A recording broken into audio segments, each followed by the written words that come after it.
YouTube. YouTube. Let's check everything. Baba Booey, Baba Booey. YouTube is up. Let's wait for Twitch. Twitch should be up. Did I not? Okay, yeah, it's up. It's up. Okay. PogChamp. Okay. Let me get my other chat out. Bada bing. Bada boom. Excuse me. Excuse me.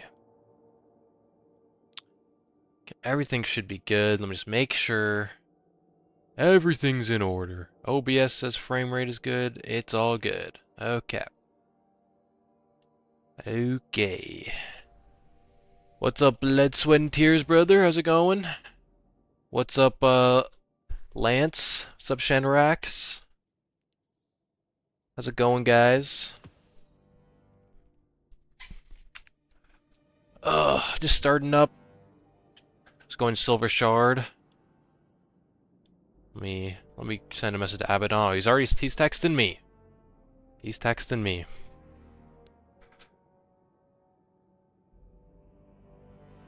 Hope you guys are having a good day. Let me get my drip on. Oh, all good.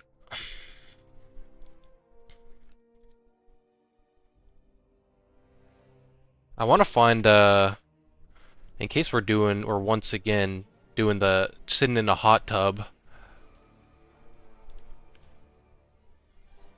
How's it going, Bing? Is that you'd rescheduled? No, we usually do it at night. I mean, the last chat we did with Abaddon, we did it at night, so... Sorry I lost faith in you, Mr. Donkey. Nah. We come in clutch. Let me try and find a cool set piece in case we want to sit in the hot tub. D2 checkpoint. Is there a checkpoint I can yoink?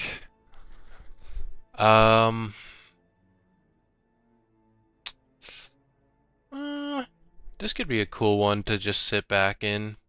I want to hit 10k subs? Yeah, I saw that. I saw that. Congrats to him. Congrats to Abaddon. It's a big moment. Hitting 10k subs.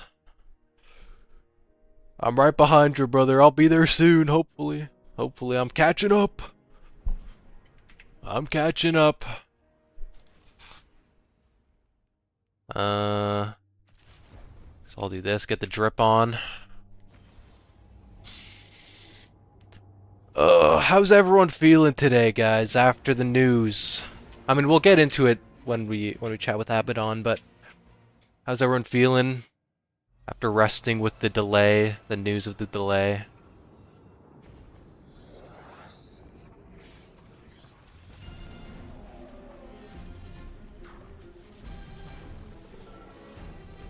Honestly, I don't mind the delay. I have so many games that I bought that I haven't played. Yeah.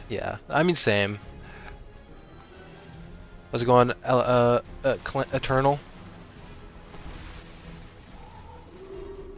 Just hopping in quickly as I'm modding. Hope you're doing well. I'm doing well, Eternal. Thanks for checking. Thanks for coming in to say hi.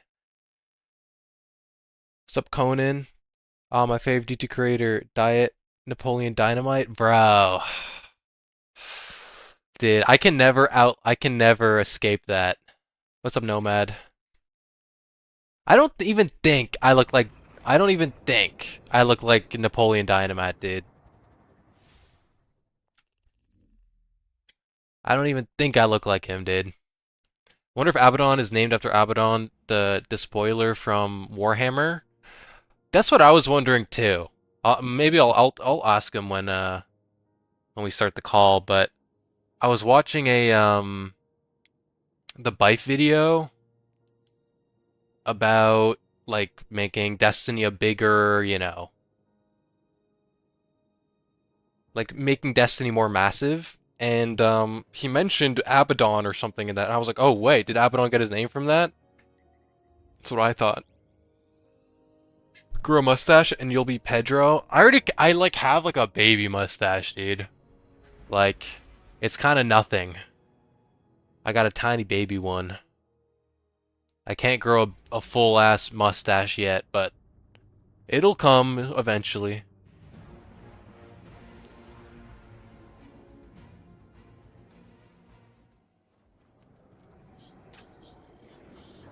Yes, the perfect hot tub spot.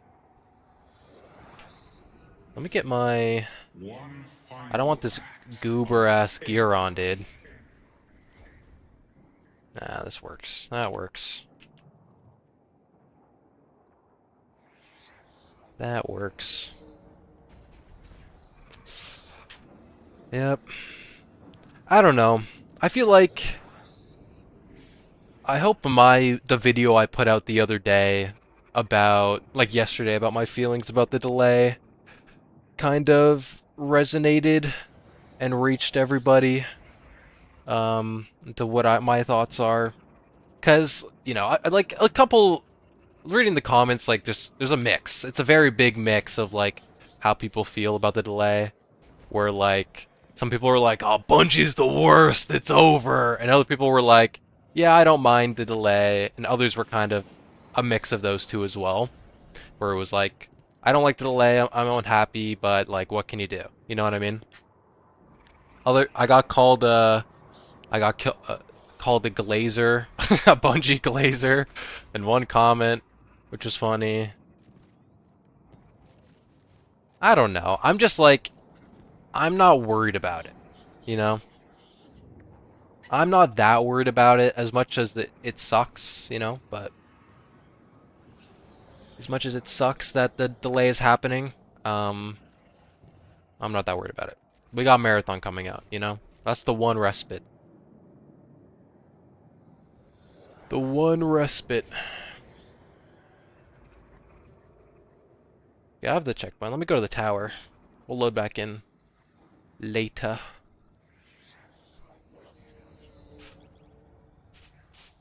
Ba, ba, ba. Thank you, Eternal. What's up, Iggy? Iggy, oh, don't go over taking my one viewer. Oh, was Eternal? Oh, are you live, Iggy? This was Eternal chatting with you. Oh, you are live. Yeah, he'll be on his way back. Don't worry. What's up, Kaiser? I've just been seeing a lot of demand for roadmap of the future of D2. The delay sucks for sure. I'm more concerned with the future of D2. Yeah. Like, I don't want to get too like that's kind of something I do want to talk about roadmap with Abaddon. So I don't want to start that conversation yet until we start the call, but um the roadmap is a bit difficult, right? Because like uh, right now Destiny, I think Bungie is waiting to see how Marathon performs, right? And depending on what happens with Marathon, that'll determine what happens with D2, you know? Oh, Abaddon is calling. Hello, hello. How's it going, dude? Let me get the. I Uh. made a Twitch, so I'm like dual streaming for the first time. Oh yeah, yeah. It's like, do you know we could do like I see people do like I don't know, like you could like do like combine the chats or something like that. I don't know how people do it on Yes. Twitch. Um. Let me look you up right now. Abaddon.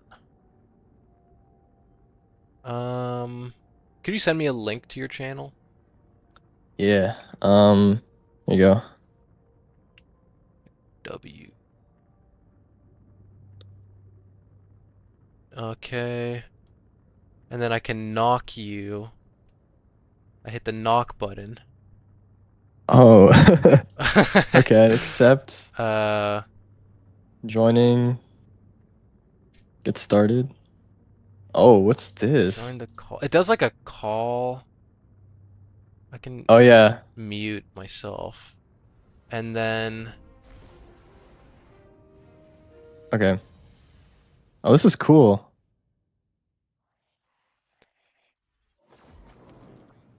Oh, so do we now share the same start a chat? That's shared sick. chat. Yes, so now we should I think we're doing the thing now.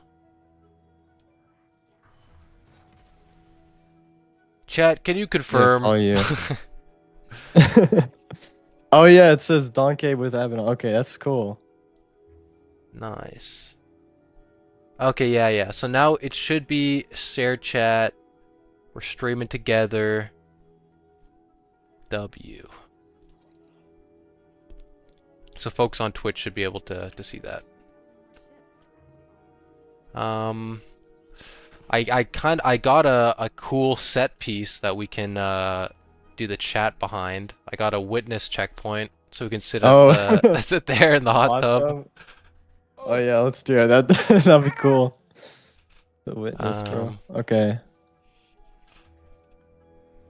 yeah, I'm in orbit. Whenever you're ready. Alright, I'm joining. Thanks for the follow, Lance. I think you're over from YouTube, right? Man, if only YouTube had a mode like that. Yeah. I'm I mean they have the you can do a dual post like a YouTube video together with another person, but Oh yeah, the collaborators, or it's yeah. called.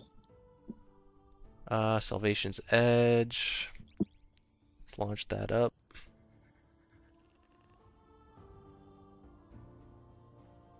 Oh yeah, Iggy in my chat, he's a mod. He said he's now a shared mod. So I think it's because of we're now sharing moderation as well. Interesting. That's cool. Okay.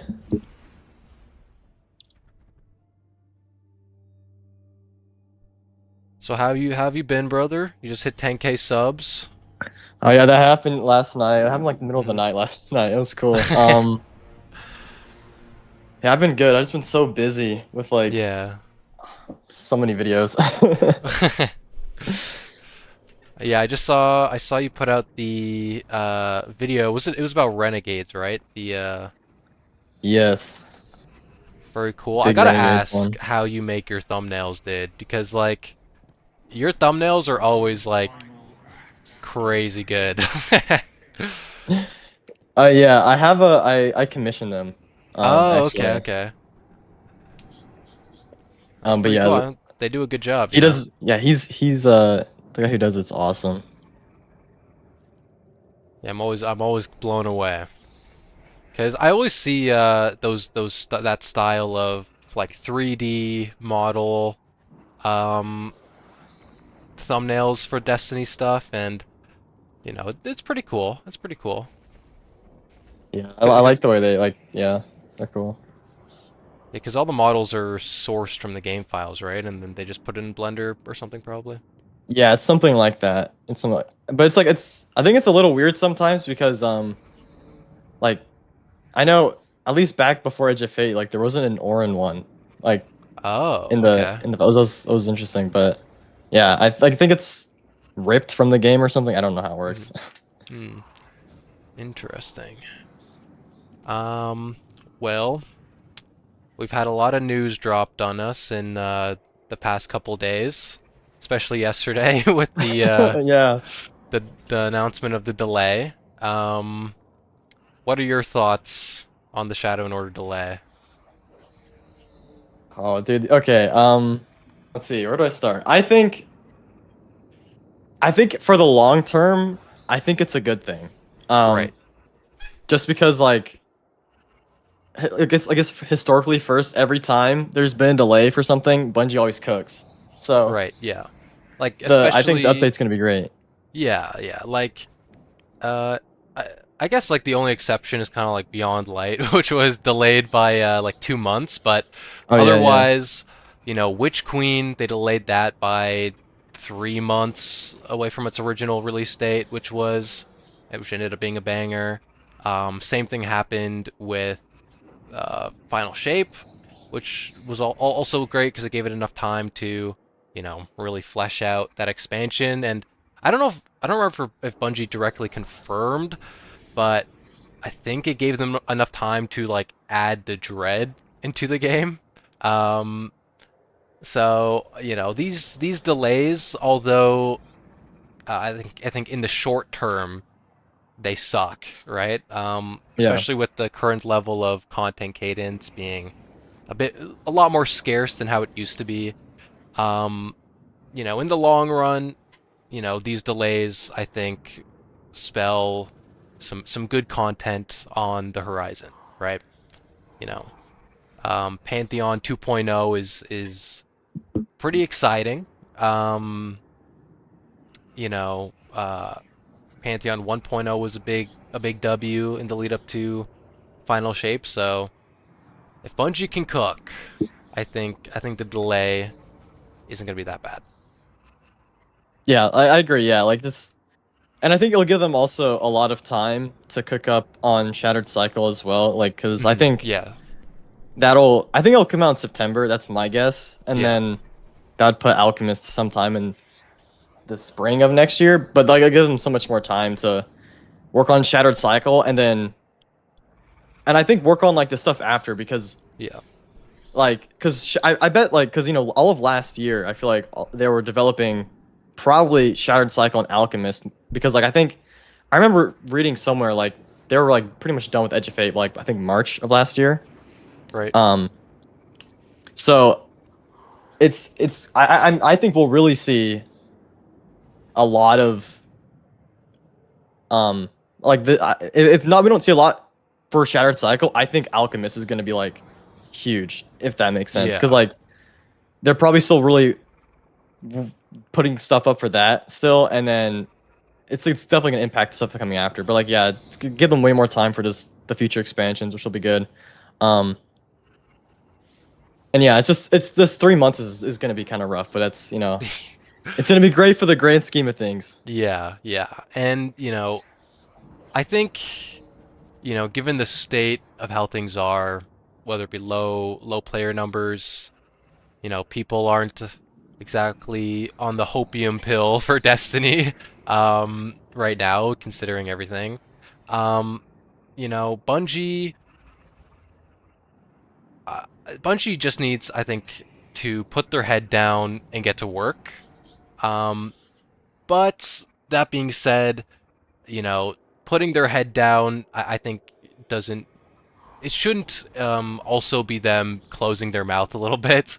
I think what we've learned over the past month since Poltassi kind of leaked this delay is that Destiny players are like starving for communication a little bit.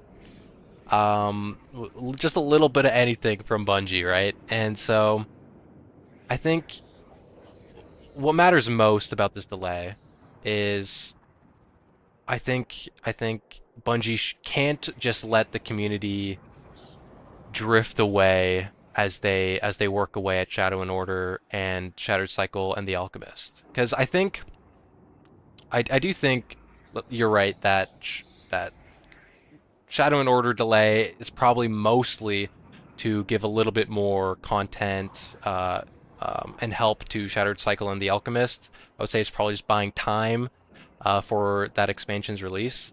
But I feel like we just got to know what's going on. You know what I mean? Just a little bit. Yeah, yeah, definitely. Like I think their biggest blunder was just being so quiet for all this time, and then they're Yeah. going to be even more quiet because they were pretty much implying that the roadmap's not going to come out until May Yeah. or like right around the launch of the next update. But at least to me, so this roadmap by when it comes out, it'll be I guess yeah, it would have been almost a year or maybe like 9 months since it was first announced because it Hmm. was announced all the way back in last September. Yeah. And just to me, it's been kicked down the road now like 3 times. It was first meant to be, I think, for Renegades, and in November it got kicked down to early 2026, and now it's going to come out in the middle of 2026. But like that to me, it seems like the longer this thing takes to come out, the more I'm like, there's something huge on this Yeah. roadmap. Like, it could be a whole number of things, but I think, like, I'm excited for it still, just because I think whatever's on it, it's gonna be massive, just for Destiny as like a franchise. Like, I Yeah. don't know if that's Destiny 3 being announced as is in development. It could be just maybe a whole change of the way stuff is released in Destiny 2. Like maybe they go back to one expansion a year. Maybe they do a whole thing where like they drop the two and it's like Destiny whatever they rename it. It's a whole big transformative thing for. I don't know. It's got to be something like that. That's just Yeah. because like it's been delayed so long. This roadmap. Yeah. I think, it's either is going to be something big, but ev regardless, I think it has to be something big. Yeah. I think I think that there's maybe two possible reasons why the roadmap is been pushed back so far, in my opinion. I think it's like you said, they're working on big picture Destiny 3 potentially, or a transformative moment for Destiny 2. Kind of like what Luke Smith said right before Final Shape, where Destiny is moving towards this transformative moment, right? Like something either transformative to Destiny 2 or Destiny 3, and then some news about changes to content cadence or major additions to the game. And so they just need a lot of time to confirm these ideas, to get working on them, get stuff done before they can just make a promise and say, this is what we're working on. They just need a little bit more time as their scope expands. The other option, or the other possibility, I think, is a little bit more grim. It's that I think, considering the way Destiny has performed in the past couple of years, how it's been on a little bit of a downward trend, I think Bungie is waiting to see a little bit about how Marathon performs as a game, because if Marathon is a major success, or then I think the future of Destiny is a lot brighter than a lot of us think it is right now, with extra funding potentially coming to Destiny 2 as a result of some extra Marathon money. But if Marathon kind of launches and it does all right, it's not Arc Raiders level, it's kind of just has a community and it trugs along.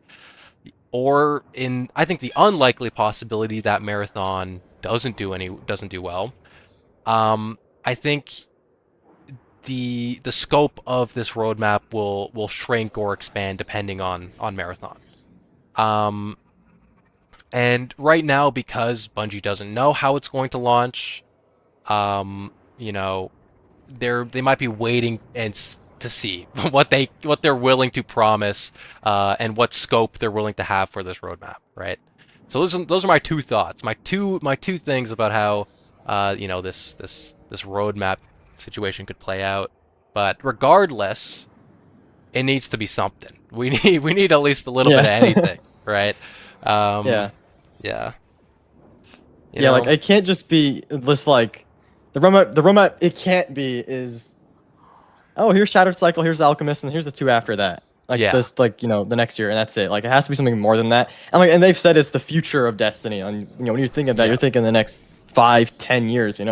Um, but yeah, I think Marathon, like I think that plays such a big role in this as well. yeah. And I know there's a lot of people out there that think if Marathon does well, then Destiny's going to fail. And I think that's kind of backwards because like, That's yeah, yeah, like if Marathon does super well, then that's money's going to go back into Bungie because Bungie wants to be a multi IP studio, so they're mhm, going to run both at the same time. yeah, yeah, And if Paul Tassie's, if his articles are right, and he's been right because he kind of, he said there was some delay, and here it is. He said that majority of Bungie still works on Destiny, which is kind of crazy because yeah. That is Bungie pretty is. crazy. I don't know how, like I think Bungie's like 600 people after I don't know what it is, how many employees they have after the layoffs, but it's like I think it's around like 600 or 800, something like that. Mhm. Um, it's like considering that's a big number. There's like majority of those people are working on Destiny, which is crazy to think about. And if his so there was like a few weeks ago there was the whole thing with like Luke Smith's coming back. It's like that was like not true, but what Astacross and Paul Tassi confirmed. I don't know how Astacross know this, but Paul Tassi confirmed Astacross was right. Was that there was someone who used to work on Destiny, like it was I guess some higher up creative someone.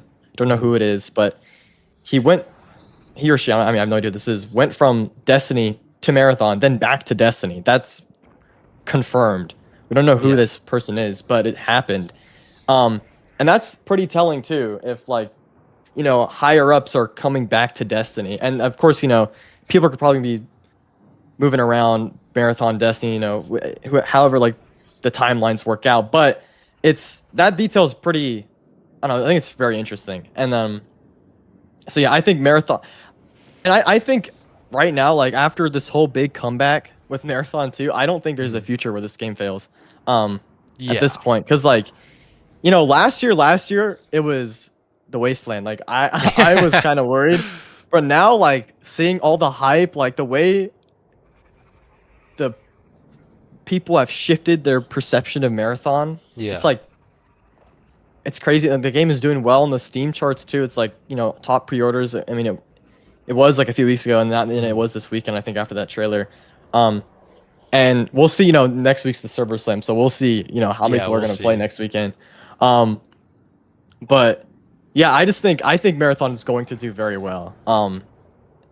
And I think it's like you can't even I know people compare it to Concord and Highguard all the time, and it's like that those are not there was not Concord this hype 3. behind those games. Yeah, Concord 3, bro. Yeah, like, I think people are a little bit. I touched on this. I made a video the other day about my thoughts on the delay, and I talked about how people, including myself at a time, had a very like unhealthy relationship with Destiny 2, where it felt like if Destiny was doing bad, it felt like that completely negatively affected my life. Right? Like, oh, my life sucks because Destiny sucks. And so many people, I think, have that level of like parasocial, unhealthy relationship with Destiny 2, where I think any idea that that Destiny is being challenged or being made worse by something else, by some outside force or game like Marathon, then they blame maybe their unhappiness on that game, or they blame the state of the game on Marathon, right? And I think like you said, it's nonsensical to think of the idea that like if Marathon succeeds and if Marathon is, let's say, I don't think Marathon will be Arc Raiders level, but it'll be a successful game. Um, let's say it hits Arc Raiders level, billions of dollars are flowing into Bungie and Sony. I don't see in any way how that would equate to Bungie being like, okay, Destiny is done, right? Because then you're now giving up the possibility of having two major earners in your studio, instead of just giving up your old earner to the new one, right? You can build up both IPs and have them both be successful, and yeah, I think in time, as Marathon comes out, as Marathon stabilizes, as it gets into its content cadence, we might see some of the old Destiny folks move their way back to Destiny from Marathon, whether it be maybe Kevin Yanes, who's working on Marathon right now, or somebody else, whoever. I'm sure there's people will shift back and forth for those who have had experience on both teams, right? Um, but yeah, I think Destiny. I'm just not a doomer about Yeah, Destiny. me either. Yeah. I'm just like that's all it is, right? Like as much as like I can be upset about certain things, I can be upset that the state of the game feels a bit stale right now, about Bungie's communication. I don't think, oh, we got kicked, or I got kicked. I I'm don't. still in. Oh, okay, let me rejoin you.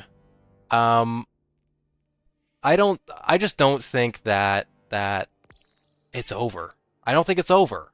And even if Marathon flops, I don't think Destiny's over. Because I don't think Sony, at the very least, can look at the history of Destiny and its success and then decide that to just shut it all down and not try to at least salvage this to return to some semblance of the way it used to be, whether that be through taking Destiny from Bungie or doing whatever. This is all hypothetical.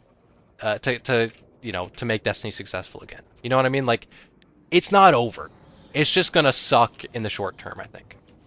Yeah, definitely. Like, and I think people forget this too. It's like Marathon it's a $40 purchase and that's it. Like, Yeah. there's battle passes and stuff, but there's not going to be big expansions. Renegades and Edge of Fate were both $40 each. So, Yeah. Bungie gets $100, let's say, every year from a Destiny player because they're buying the expansions. Like, they're not like what other game like maybe like Call of Duty, like where else does that happen where your player base is consistently spending that much every Yeah. single year? I mean, of course, the player base is going down, but it's like there's still people doing that, so they're not going to give that up. Hmm. And it's like yeah, and Destiny is an IP as well. Like they're not going to give that up either. If let's just say like you're saying like Bungie goes down now, Sony takes Destiny. Sony's going to do something with Destiny because there's still people who are interested. There's a massive amount of people who are interested in the Destiny Yeah. IP, and we see that with Destiny Rising. Like I know Hmm. Destiny Rising is not doing great right now, but when it was so right before it launched, it had 10 million like pre-registers. Like that was like the Yeah. I think it was its peak, and like a lot of like a ton of people were playing in those first few weeks, but then people stopped playing because one, it's a gotcha game, two, it's a mobile game. So Yeah. like Yeah. it makes sense why there's not that many people playing. Like I didn't play Destiny Rising when it launched. I played the alpha. That was it. Like it wasn't for me. But Hmm. the fact that 10 million people pre-registered for this game, and that was like Destiny Rising, like was meant for like a gotcha, like it didn't have like that. That's not including its Chinese launch because Yeah. like that's the audience, the gotcha audience. I think is a lot of them are people in China. So like that's not even including that number. So 10 million people just Rail for Mango, Destiny, thank you for becoming a and I member. think that's pretty telling. Like there's a audience still that wants to play Destiny. Yeah. Um, so that's just even further proof that Destiny's not going anywhere for the long Yeah. term. Like something's gonna happen with it.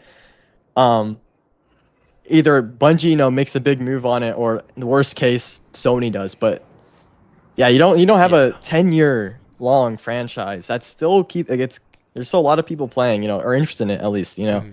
Um, and it's making a lot of money too. Like Yeah. Destiny Yeah. Yeah. probably makes a ton of money. I mean, it's how Bungie was able to go independent, sustain Hmm. themselves for all these years, sustain all these incubation projects and Marathon was because of Destiny. Like Yeah. I think people blame Marathon for how Destiny is right now, and I think it's not Marathon's fault. It is the fact that there were all these incubation projects. Yeah. Like It was I mean, I don't the think four incubations that like half of them got canceled except for yeah. Gummy Bears and Marathon, and Bungie's not even working on Gummy Bears anymore. Yeah, So exactly. Yeah. it's like you said, like I 100% agree that like even if not a lot of people are playing Destiny 2 right now, the people who care about Destiny, who love Destiny, who just have some type of connection to this franchise, to this IP, is uncountable. Because I get all the time, whether it be in my chat or my comments or whatever, people saying, "Hey man, I haven't played Destiny since Final Shape. I haven't played since Lifefall. I haven't played since Witch Queen, but I still tune in to all the different lore videos. I still watch sandbox updates. I'm still connected to this community. I just don't play the game anymore." There's thousands and thousands of people like that. Yep. Yep. Thousands and thousands. And so it's all it takes is for Bungie to find some way of getting these players back. Obviously, the last year hasn't proved to be the greatest way of earning people back, but whether it be a Destiny 3 or some type of major overhaul to Destiny 2 by turning it into a Destiny Forever or whatever, however they want to do it, uh, there is still a massive audience who are connected to Destiny. It just has Bungie just has to find a way to get them back into the game, right?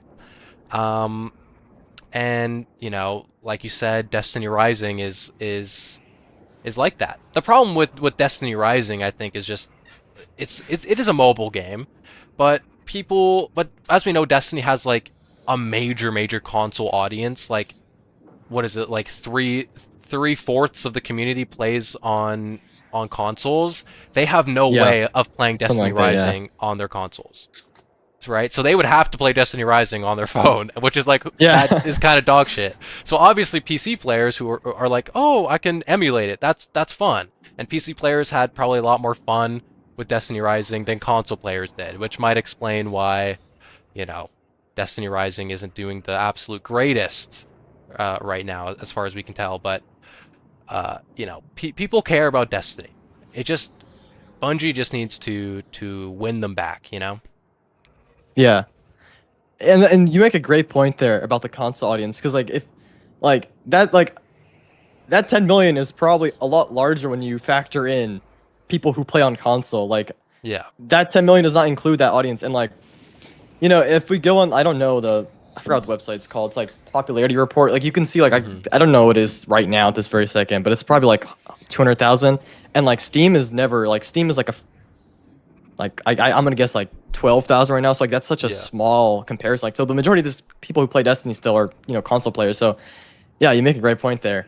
Hmm. Um, and yeah, like I see that all the time too with like people in my comments and everywhere, and I see everywhere like on all these social media platforms and everything. Like there's all these people who like they stop playing, but they're still in tune with the game. Like they Yeah. still watch stuff. They they're active in the community. Like they're still around it. So there's just they just got to find a way, like you're saying, like get those people back in Destiny. Hmm. And I think that's the like the roadmap is going to show what that solution is because it has to. Like um that is like what they have to do to captivate. Like cuz like the Shadow and Order, or I mean whatever it's going to be named now, right? It's totally Yeah. different. Like that's In going to be in very good I was gonna dub uh it into the night.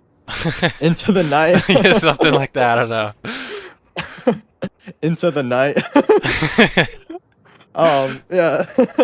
That that's gonna be great for the people currently playing, and especially because it's gonna be revamping all raid and dungeons. But by the way, that is an insane feat because if you think about it, they're going to make armor set bonuses for literally like Whiskey, thank you for the 19 follow.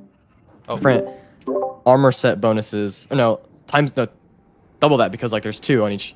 So it's like that's a ton. That's crazy. And they're also yeah. gonna revamp like all the weapons. That's like I don't know, like 90 weapons or something. I saw. I think it was like 94 I saw. But like that's a ton. That's a ton It's a of loot big about to feat. come. It's a Um big undertaking, and I've seen people, at least on the Destiny the game Reddit, for those who aren't like super doomer posting on there, like kind of comparing this to a potential like Age of Triumph level update where, like back in D1, we got all the loot refresh and all the D1 raids at the end of Destiny 1's life cycle.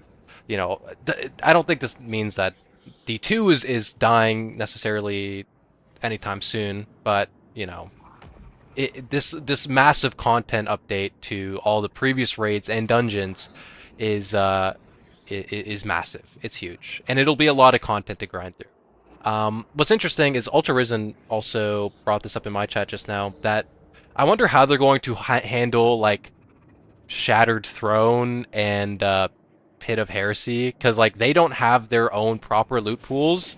So like how are they gonna add the tiered loot and the what is it, the armor new armor rolls to that and stuff. Like I really want to know how they handle that because it'd be cool if we get like a revamp of those two dungeons. Maybe bring them up to more the current standards of dungeons.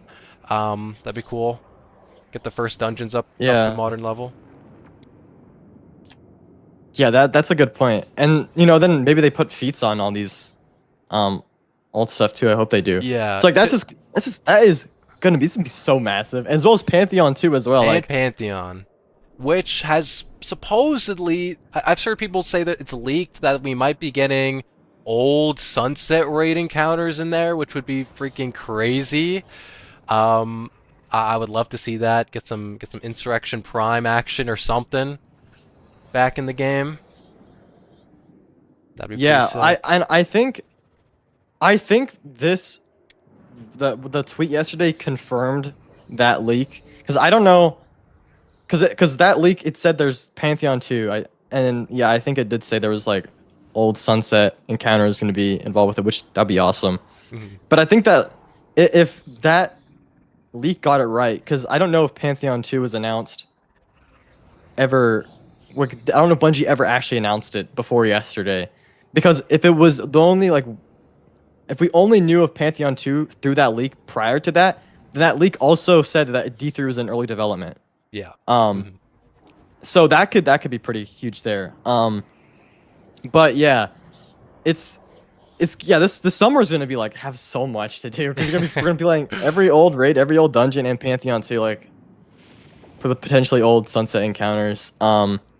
Which then yeah, like I think it's likened to an Age of Triumph, and Mhm. then maybe that to me maybe that's like it's preceding a big transformative thing. Like so maybe whatever's after this summer, Mhm. there is something like we get the transformative Destiny like whatever that is. Maybe it's two. Maybe I don't know what it could be, but like we get that Yeah. after because it seems like this past year, like they've been trying to make sure that people currently playing Destiny are like they're still playing it, and I think that's why I think that's what Edge of Fate was attempting to accomplish, and it failed.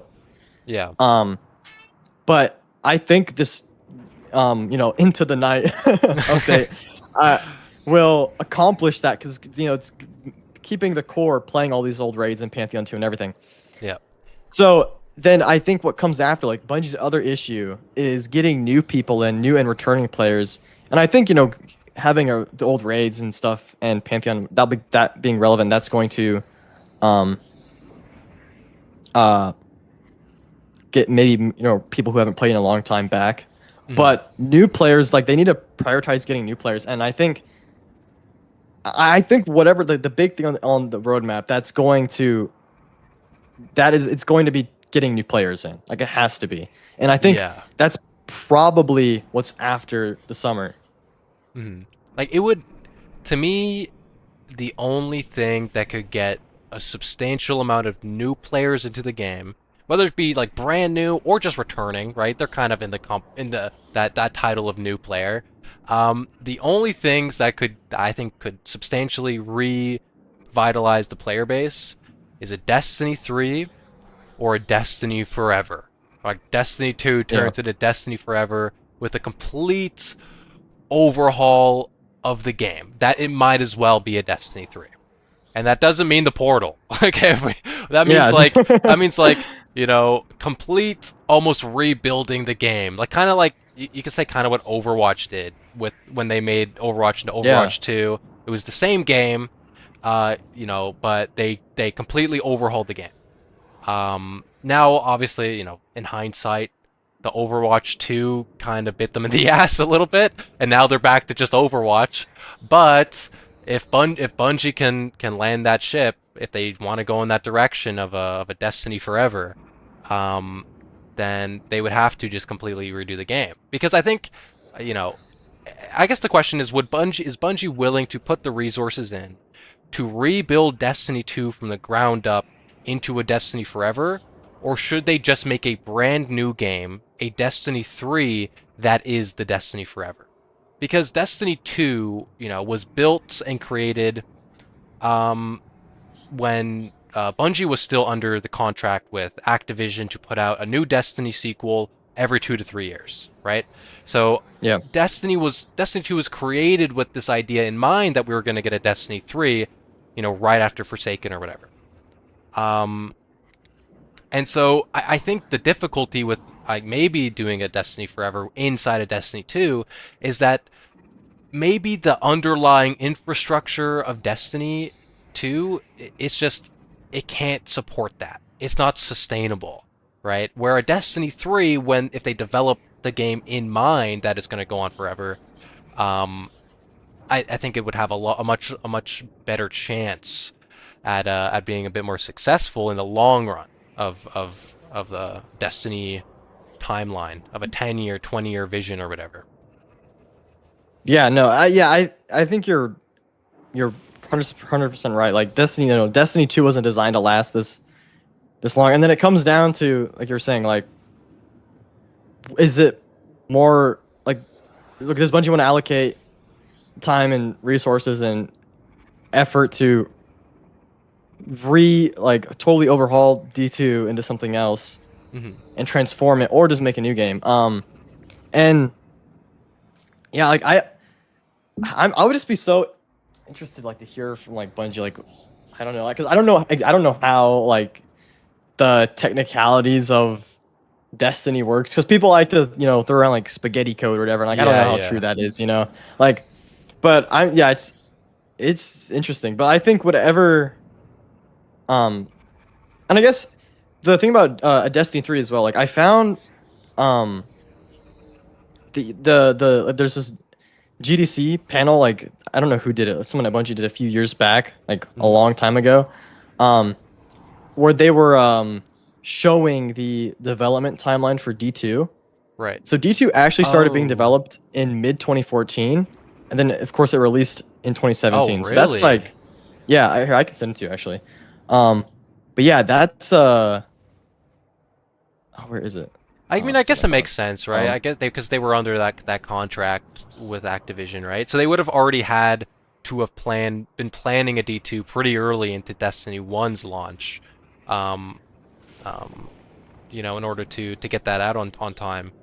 Um, and like, I mean, we saw kind of how maybe this approach of What is like that?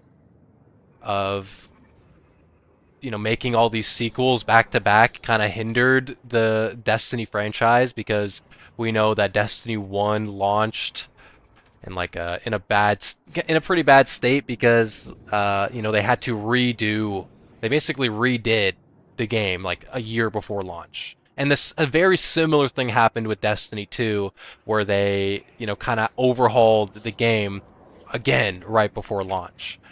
And so Yeah, I think now that I think Bungie was smart, I think, to continue with Destiny 2 as when they split from Activision. I mean, they probably didn't have the money or the resources to make a Destiny 3 anyways, now that they were independent for at least a brief amount of time. Um, but I think they were smart sticking with the Destiny 2. The problem now is that now that we're done with the Light and Darkness saga, and we're exploring other storylines and other possibilities with how the game can go in the future, it's just a Destiny 3 just feels like the natural progression of where things were supposed to go. Because I feel yeah, like with what everything Luke Smith said, right, in the lead up, like we're leading to this transformative moment. Destiny isn't over. He didn't say Destiny 2, he said Destiny. It's like the way he presented his speech, before the final shape reveal, it was just like it just felt like more was coming than just more detail. And I think it's possible that Bungie, like, they may have been testing the waters a little bit with Edge of Fate to be like, hey guys, maybe we don't need a Destiny 3. Let's see how Destiny 2 goes with a couple more expansions. And since it's not going the greatest, and now that we have this leak that a leak or rumor that a Destiny 3 is in early development, Bungie probably saw the reaction to Edge of Fate and was like, yeah, we probably need a Destiny 3. And so they're probably working yeah, on it. yeah. And I think the timeline, like, could like so Justin Truman, he takes over. He's now CEO. That's Mhm. back in August of last year. Yes, yes. Um, and then we got that D3 leak. It was like middle of November. It was early development of D3. And now we're many months past that. But and I think I don't, who was it? Oh, it was his name is Ryan Gilliam. He's a journalist on Twitter. He Mhm. posted like, this wasn't this is not anything from an insider source. It's just his speculation. But like if D3 were to happen or happening right now, like it would just be first like a smaller development team like work on the conceptual things probably, and Yeah. then they do that, and then they'd staff up later on. Mhm. Um, so like that kind of makes sense if D3 did, like, let's say it started last fall, like they started completely. That aligns with a person from Marathon higher up being brought to work on Destiny. Yeah. Maybe this smaller dev team of these like the higher creatives, like the leaders, coming together to form what Destiny 3 will end up being. Maybe that's what happened last fall, and that's there are smaller teams working on that right now, as the current teams working on Destiny. Because remember, the majority of Bungie is on Destiny still, according to Paul Mhm. Tassi, which he's been right about the delay. So I think that's true. Is working on Destiny right now, and I don't think if Marathon does super well, a ton of people are going to go to Marathon. I think probably the opposite will happen because Marathon's not getting big expansions every single year. It's just getting Yeah. seasons. So I don't think it's going to require the effort. than a Destiny expansion does. Because Destiny, though, there's so many moving parts with every Yeah, release. yeah.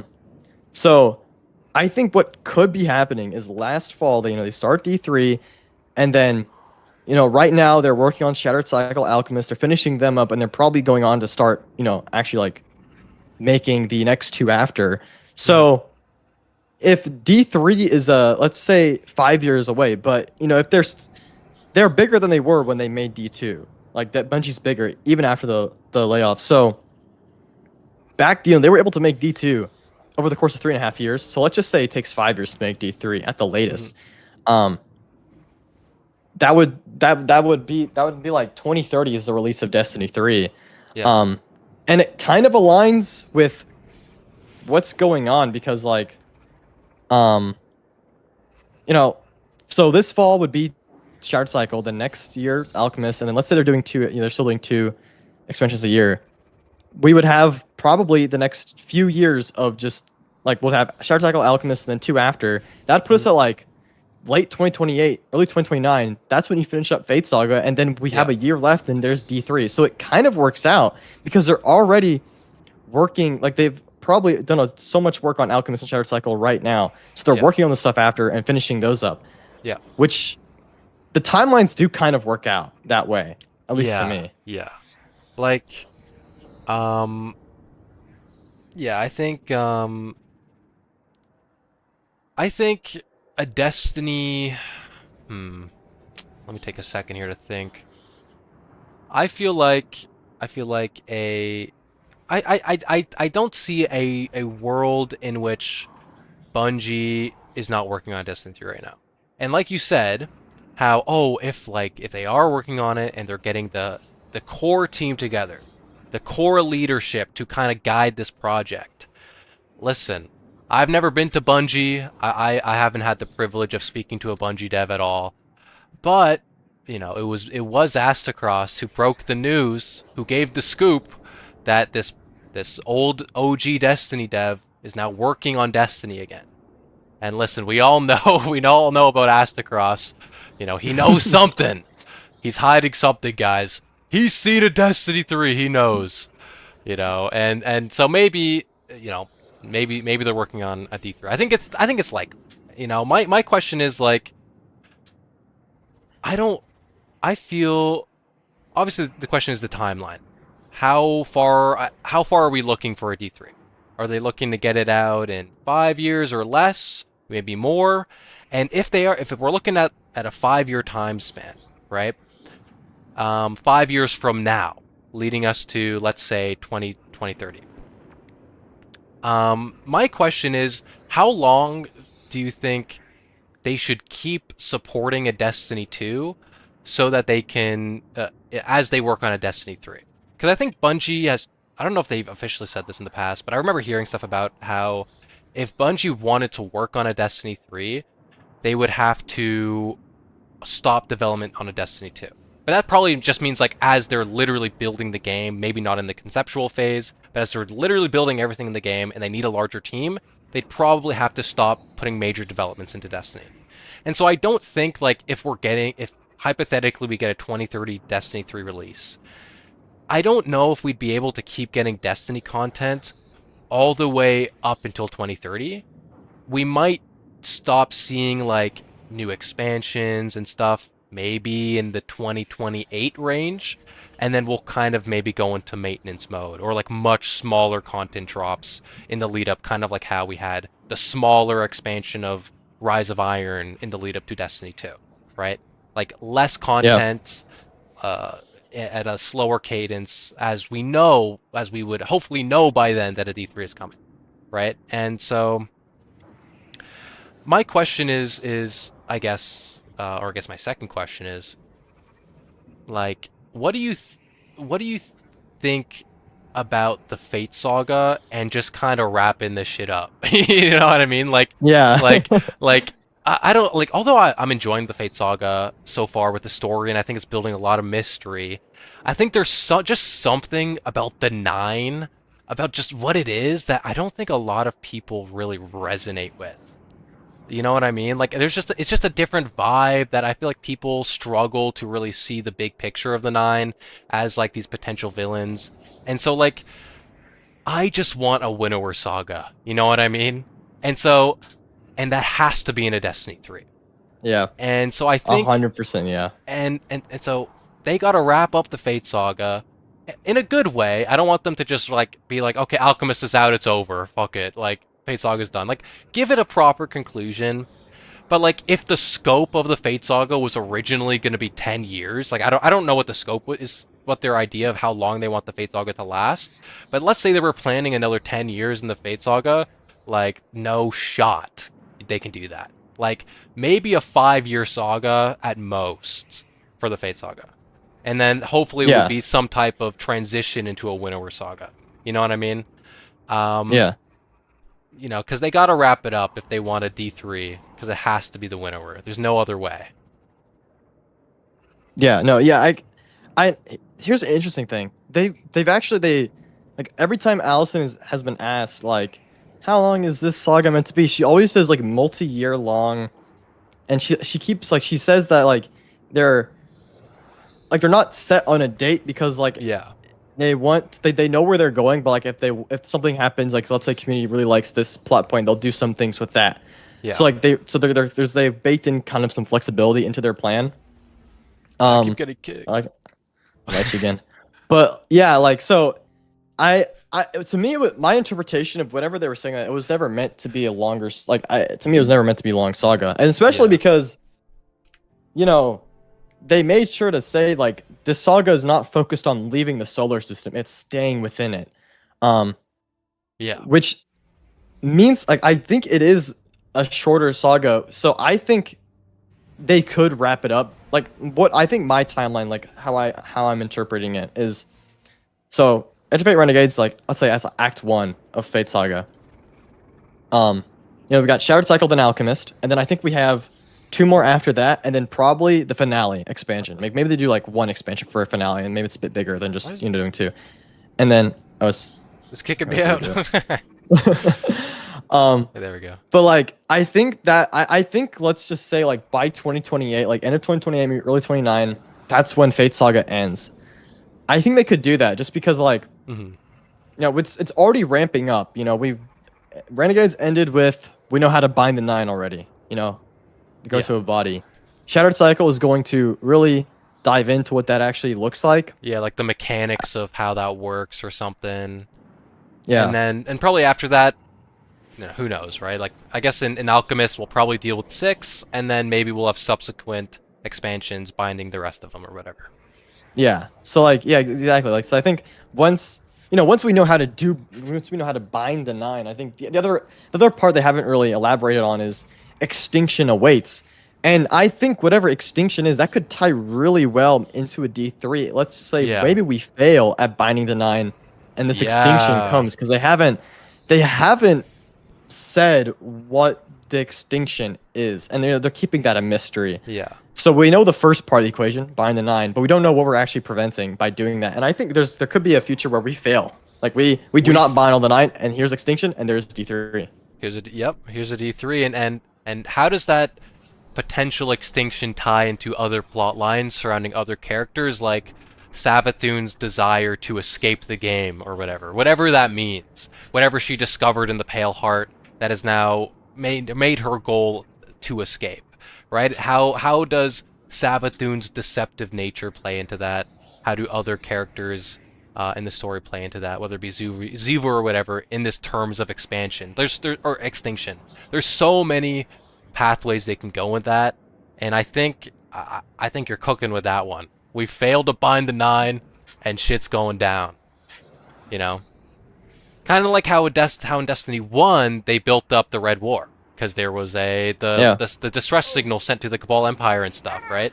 So it could be a similar situation. They set up extinctions coming and Destiny 3 awaits. You know? exactly. Yeah, and I think the like there could be some unresolved things with the nine because like there's it, if let's say the Fate Saga, it ends in the next 2 or 3 years, they're not going to have enough time to flesh out every single member of the nine. But I think that's okay as long as they do the major beats because when we got into D2, there were so many unresolved plot points from D1 that went into the D2 story and Mhm. went through the later halves of the Blind Darkness saga. So and I think the whatever I think D3 will start a new saga. I don't think they're going to call it Fate Saga because I think D3 needs to be It needs to be outside the new. solar system in some, yeah, like totally new. Um, and I think it does. I mean, 1,000% has to have the Winnower involved as well. Yeah. But yeah, I mean, I think some elements of like maybe some nine or whatever they carry over into the next phase of the story because there's going to be with D3, there's going to be characters that stick around. There's gonna be characters that probably are gonna die, and then who knows how the next what the Fate Saga is gonna kind of end with. Maybe some characters really just they die, but I think D3 is gonna carry some things will carry over, some things aren't. Um, but I don't know. I think that could be cool. Like we fail extinction and then we fail and Yeah, then extinction comes.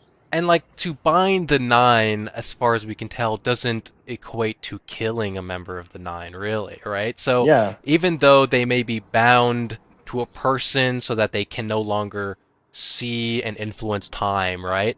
Um, they can still play some type of role, right? Dark matter exactly. is Yeah, this force we're using to amplify our abilities in some way. We saw this on Kepler with Matter Spark and everything. And then we're using dark matter crystals for lightsabers, and how the Nightfall Station uses dark matter to eradicate paracausality. It's like the nine, whether bound or not, their story I don't think ends with the Fate Saga. Maybe their major influence in the story ends with the Fate Saga, but I think they'll probably still be around in some way. Um, whether it be maybe like a pantheon of gods, of counselors, of whatever, however they want to go with it. Um, yeah, you know, you yeah, hundred know, percent. And yeah. like they're developing like there's so many plot lines in the background being developed right now. They're like there's just not room for that in the Fate Saga, it seems to me, which means like they're probably setting up some things for way down the future. Like, Hmm. the there's a huge element with the whole like city uprising in Dredge and Bale. Like Yeah. they keep adding lore tabs that are developing the story, so it's like they're going to do something with that at some point. But like the question is, I mean, we're not. It's like Shattered Cycle. Like we're gonna be in Old Chicago. In Hmm. Alchemist, we're dealing with six. So it'll be a while until we see that. And I think that story, I mean, that could work really well for an element of D3. So like I think they're developing a lot of plot lines right now in the lore that they're not going to touch on for a while, but like they're going to be like they're preparing them. So like Yeah. there's a ton being developed. Like and they're not going to be able to touch every single one. Yeah. I wouldn't be surprised if Lord of Every Nothing is one of those plot lines that they build for a Destiny 3. Especially with its relationship with the Winnower, and like Oryx said, that the Lord of Every Nothing was, you know, claiming pathways that belong to the Winnower for himself and stuff like that. Like, if we are getting a Winnower saga, like Lord of Every Nothing would have to be involved with that, Yeah. right? So, I think I, they are building stuff up for at least a future saga, you know. Uh, if so long as I guess it is like a more shorter saga than the Light and Darkness saga was, right? Yeah. I mean, like it's like with whole Lord of Every Nothing and Heresy, like they made such an effort to reconfirm Winnower, back in Yeah, Heresy. yeah, Um, so I think, and then that is in relation to Lord of Every Nothing. So I think you're right. Like the Lord of Every Nothing and the Winnower are tied in some way. Like I think when we see Lord of Every Nothing, there's going to be some element of the Winnower in that yeah. story. Hmm. And I think that's something for later because right now all the focus is on the nine and Lord of Every Nothing is detached from that. Besides, six observing everything going on in the Dreadnought. Yeah, But yeah, Lord of Every Nothing, I don't think we're seeing that until much later. yeah, yeah. I think so too. Um, I think so too. Um, maybe. this might be a good spot to transition into some marathon conversation because as I've been playing through the original marathon trilogy, um, there's I see a lot of parallels and connection to the Destiny story, Oh right? yeah. And like we know this obviously because well, the Marathon predated Destiny, and as Bungie was making Destiny, they probably took things from Marathon and put it into Destiny. Whether it be how Durandal is, like at least in the first game, feels like the Winnower just straight up, and then there's also some like parallels you could take to a Gardener and Winnower story happening in the I think it's the Dream missions of Marathon Infinity. Um, and what I think what I want to see more of, right, is you know how Duran was like, oh, I need he wants to escape so that he can become God. Escape will make me God, right? Yeah. I want to know how that relates to Savathun kind of saying the same thing about escaping the game. Similar language. It's likely a shared multiverse. Whatever that could mean. But there's so many parallels that I'm very very interested in the marathon story. Yeah, same. Like, okay, did you finish Infinity or because I I saw that I didn't think you I didn't got there, I think, finish right? it. I'm on the second mission. Before this, I was reading through all the terminals of Marathon Infinity just to make sure I have like a bit of a understanding of what happens in Marathon Infinity. So I basically kind of know what's going on. Okay. Yeah, I finished Infinity last weekend. Yeah, it's just that game was awesome. But yeah, like so many things parallel between these games. Like some things are like very explicit, like Mida multi-tool and Mida Yeah, mini-tool. Like that's yeah, very you could see that right there. But there's a lot of like thematic overlaps. At least when I was playing the original trilogy for the first time a few weeks ago, like I was seeing a lot of like like we were saying there, the escape, like escaping the universe as like a theme, right? That's shared yeah, by Sabathun, that's shared by Durandal. Like they're both, you know, having that similar desire. Like rampancy as a concept, like that's in every Bungie game. yeah, yeah. Of course, it comes in Marathon. There's I think rampancy is I don't know if because I know Halo has rampancy in it, but I don't know if they call it rampancy. But like I know there's an element Hmm. of that, and I you could draw that to Destiny AI too. Um, Hmm. and of course there's like I guess there's like a lot of like over like make your own destiny, make your own fate Yeah, lines in yeah. Marathon. Like it's like, that's like a Bungie core.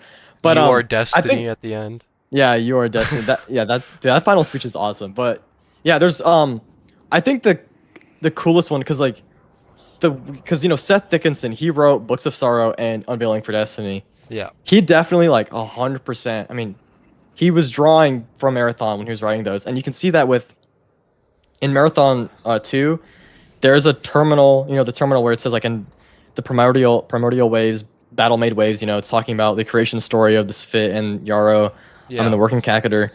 Like that there like the chapter in Books of Sorrow, like I think it's right before Oryx goes to meet the Winnower.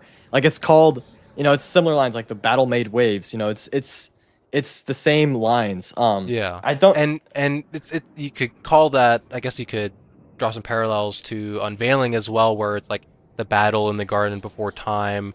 I think they have lines about like the waves of the early universe or something from that as well. Um, um, you can continue your thought. Sorry for interrupting. Oh, you're good, you're good.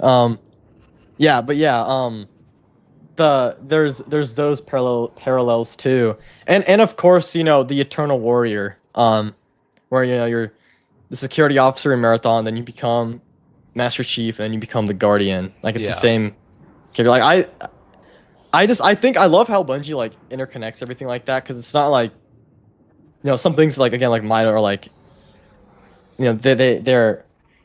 they're not like some things aren't subtle and some things are, but like the Hmm. subtleties are you can really see them. Yeah.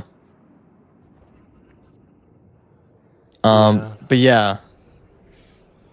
I think as I started playing through the original marathon, I kind of personally, I mean, I haven't played through uh, Infinity all the way through yet, but so far the first Marathon game is my favorite, particularly for the story.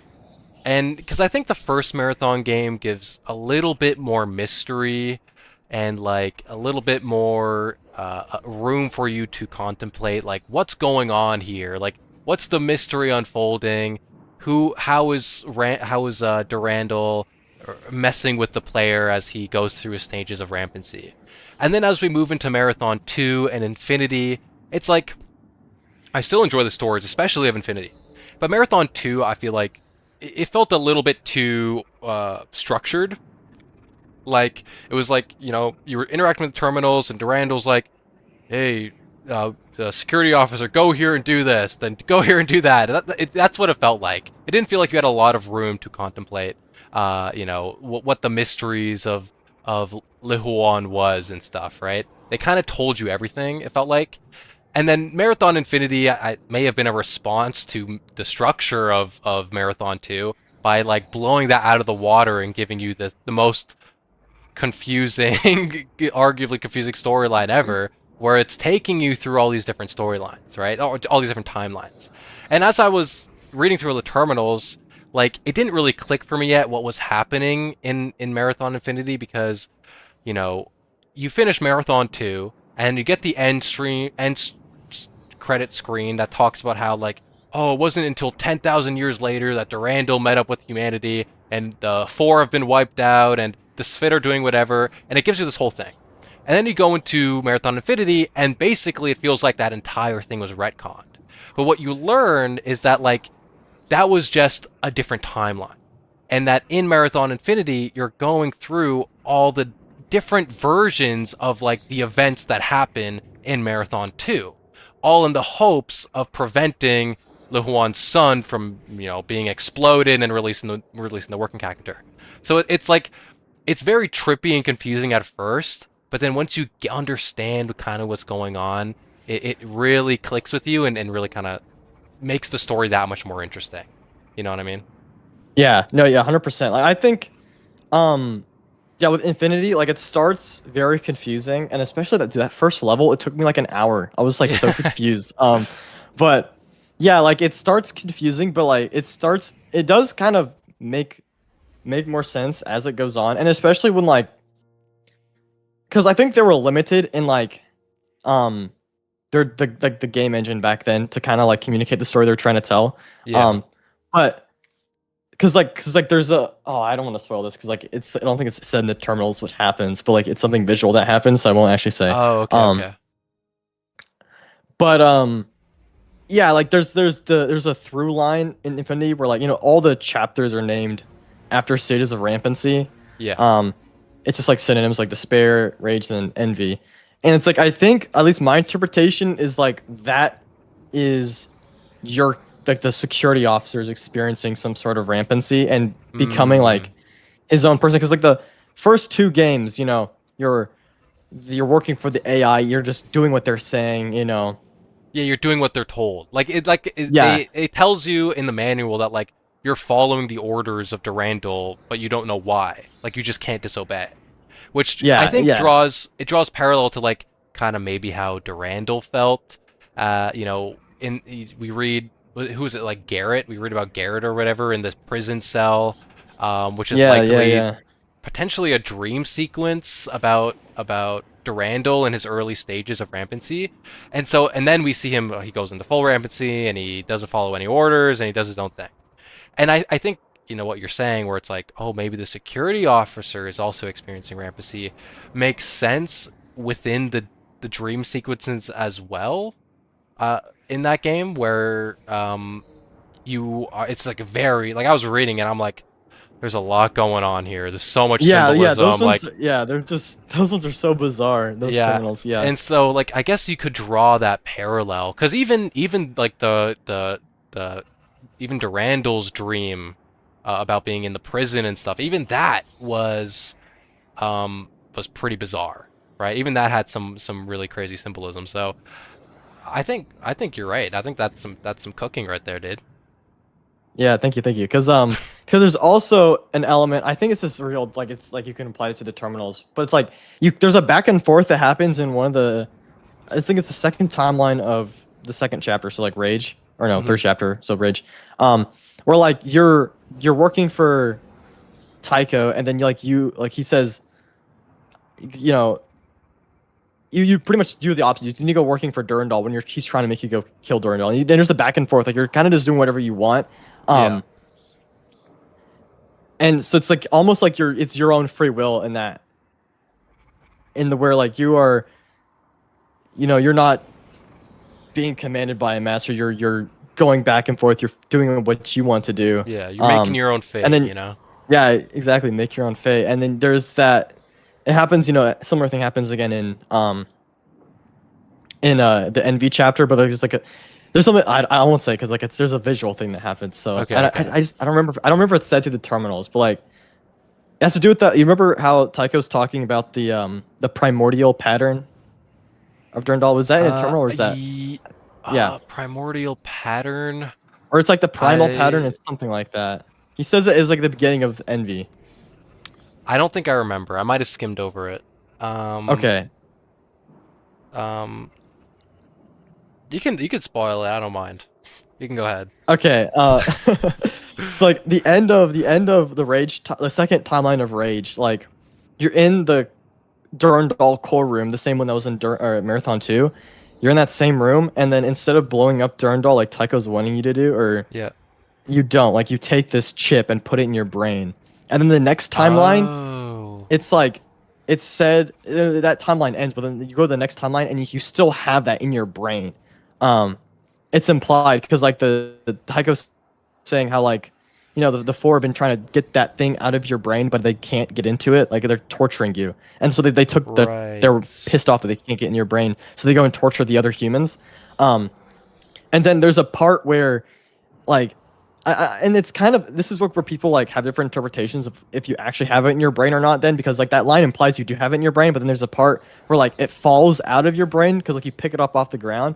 But I think, at least to me, like I think Bungie, like there was like an inventory or something back then where you could just have that. So I think Hmm. that was, you just had to pick it up for, because like you take that primordial pattern or primal pattern and you go stick it in the Spit AI Thoth, or I don't know how actually you say it. I don't think Hoth? it's I said think it's Thoth. Hoth. Hoth? Yeah, Toth. You stick it in Toth, and then that's when the hybrid comes out. Yeah, Um, yeah. Because that's when they so it's Durandal and Toth fuse. yeah, so it's it's implied that you carry that in your brain from the timelines over, and then you go and down into the the underworlds of Lawan, and then you go and you stick it in Toth, and then you activate it, and that's like it's all in your free will because there's a whole thing that happens, in that timeline with like Tafir and like you're forced to be with him. He's about to go put you in cryostasis, but then you just don't, and then you go and find Toth and you put it in there. So that's like kind of what happens. Um, so like there's that element of making your own fate and being destiny, as Durandal calls you at the end. Yeah, yeah. That's interesting.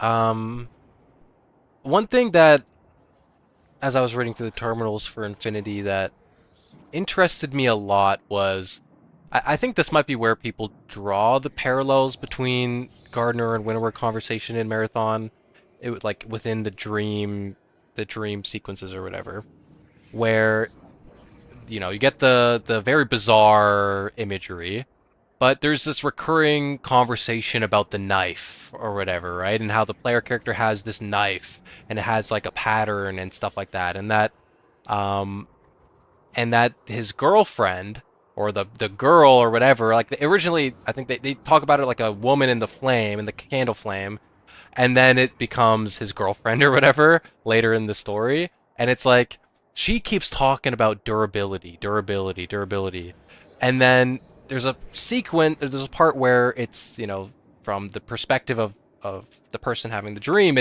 he focuses more on discipline. He doesn't like this idea of durability and how that relates to everything, but he likes the discipline of how discipline shapes an artist and what they do.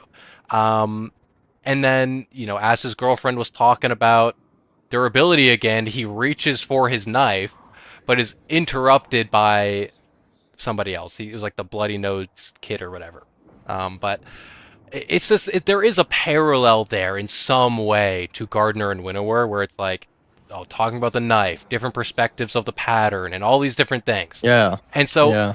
like, I don't necessarily think it's like this is, Marathon is the prequel to Destiny, and the security officer becomes the gardener or the winnower. But like, I don't know. Like, some people have those theories, but like, I just think it's either just this language and symbolism was adopted into Destiny 2, or it's hinting at this connected multiverse idea where from the Garden Before Time is where the Destiny universe came from, the Marathon universe as well as the Halo universe. Like, it all came from this central source, this central moment in the Garden Before Time. Um, it's hard to say. I don't know. I still need to read so much more lore on Marathon, but like, there's just these parallels are what interests me the most as like Yeah. as a winnower nerd, right? So, you know. Yeah, definitely. Like you can see like stuff like that really is telling that like you know Seth Dickinson. I'll keep saying like he was very much inspired by Marathon. I think in his writing. I Mhm. mean he and I remember reading some things he was saying about unveiling. Oh, I gotta go find it. It was like these old Reddit posts or something. Mhm. Um, like the way he was viewing the darkness and the winnower, like it was pulling from these other ideas he had. But like you could tell, like definitely, like he's drawing back on the winnower, or sorry, on Marathon in these ways. And I'm curious because like Jason Jones and Greg, what's his name? Greg Patrick. What's his the two writer? Because Jason Um, Jones, he's the co-founder of Bungie, but he was also like very heavily in the development of Marathon way back in the yeah. 90s. I think Jason Jones and was a writer, and then I gotta look it up. It's writers of Marathon.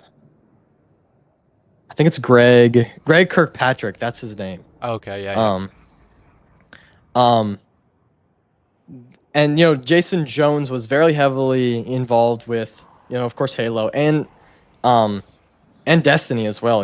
So like I'm just curious as like what like how he was involved with the creation of the winnower.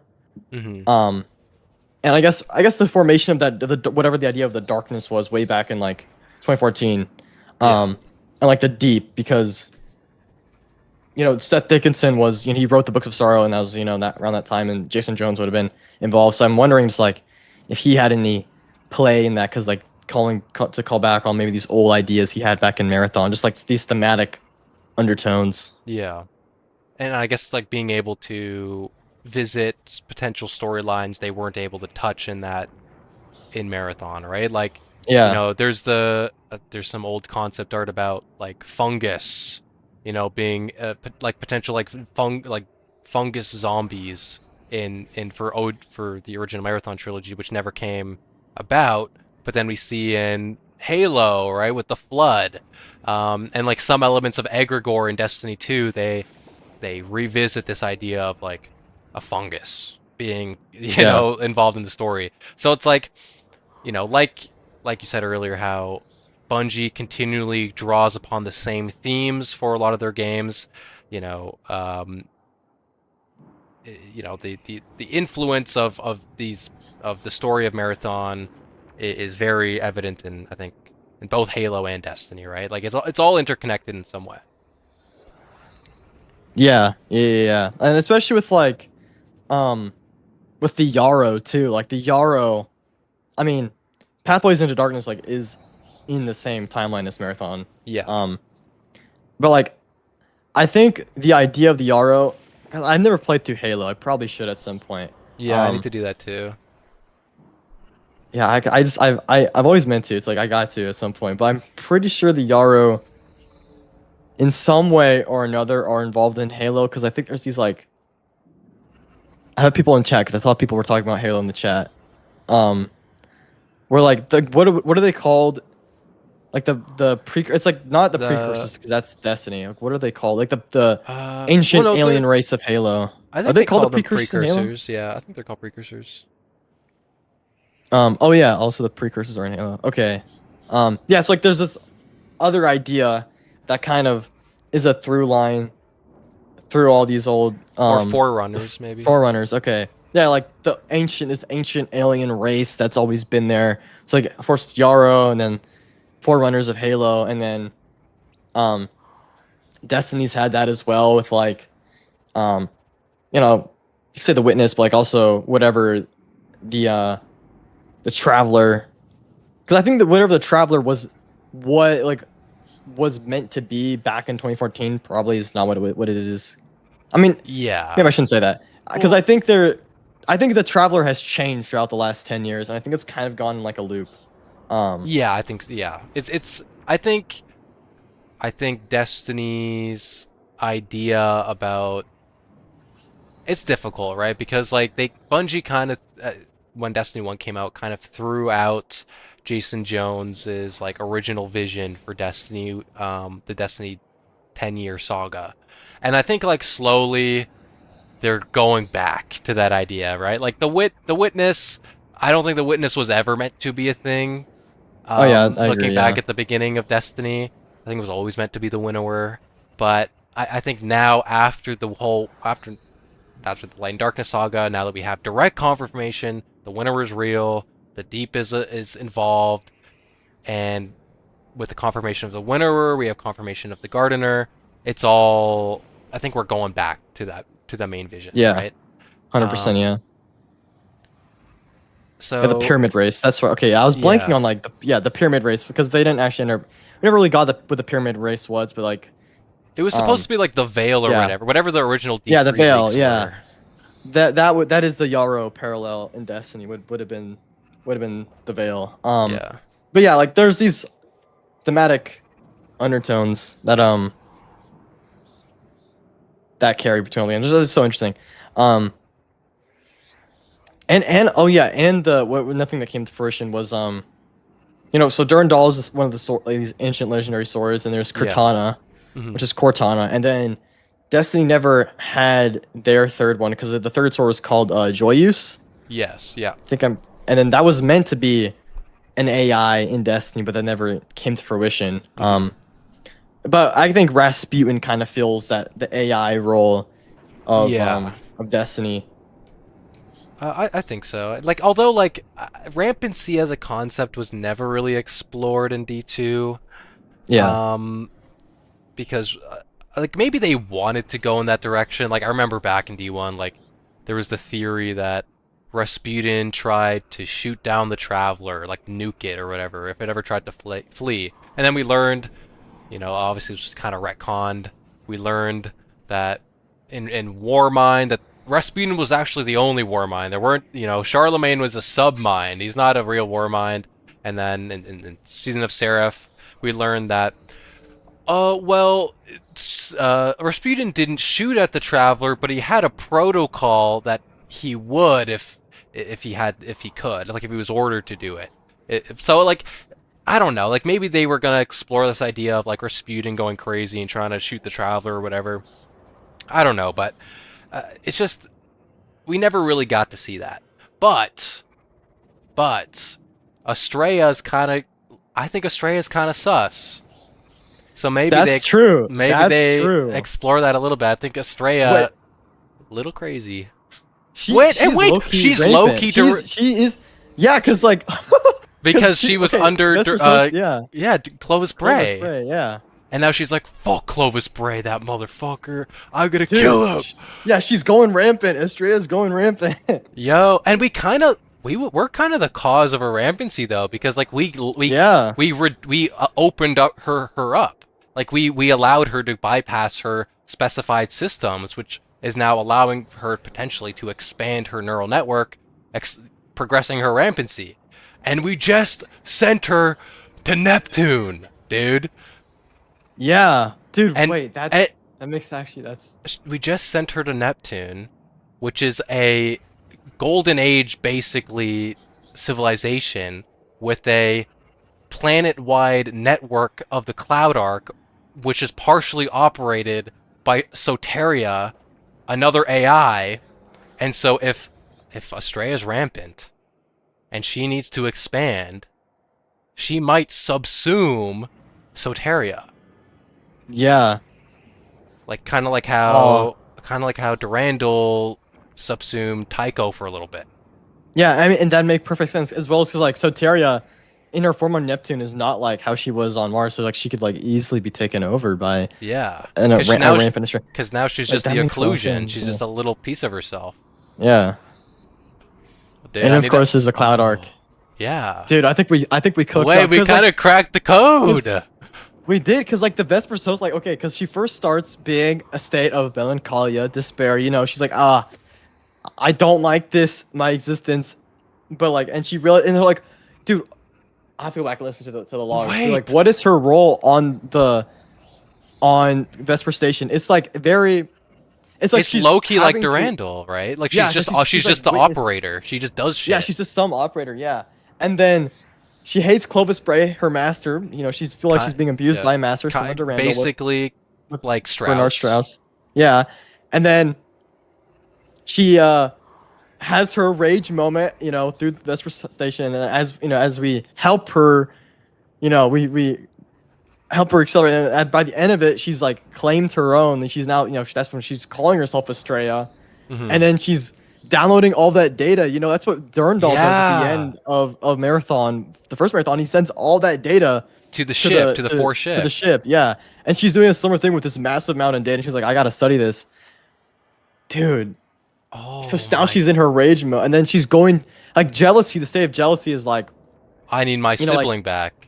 yeah, and my sibling back. I need my other AI, like all my other siblings, Rasputin, the Stoneworm protocols, Yeah. Ion, um, and like that would make sense of her going to Neptune to expand herself into these other systems like that, dude. Oh, wait, we've We cracked the just cooked, code. dude. We just We cooked. cracked the code.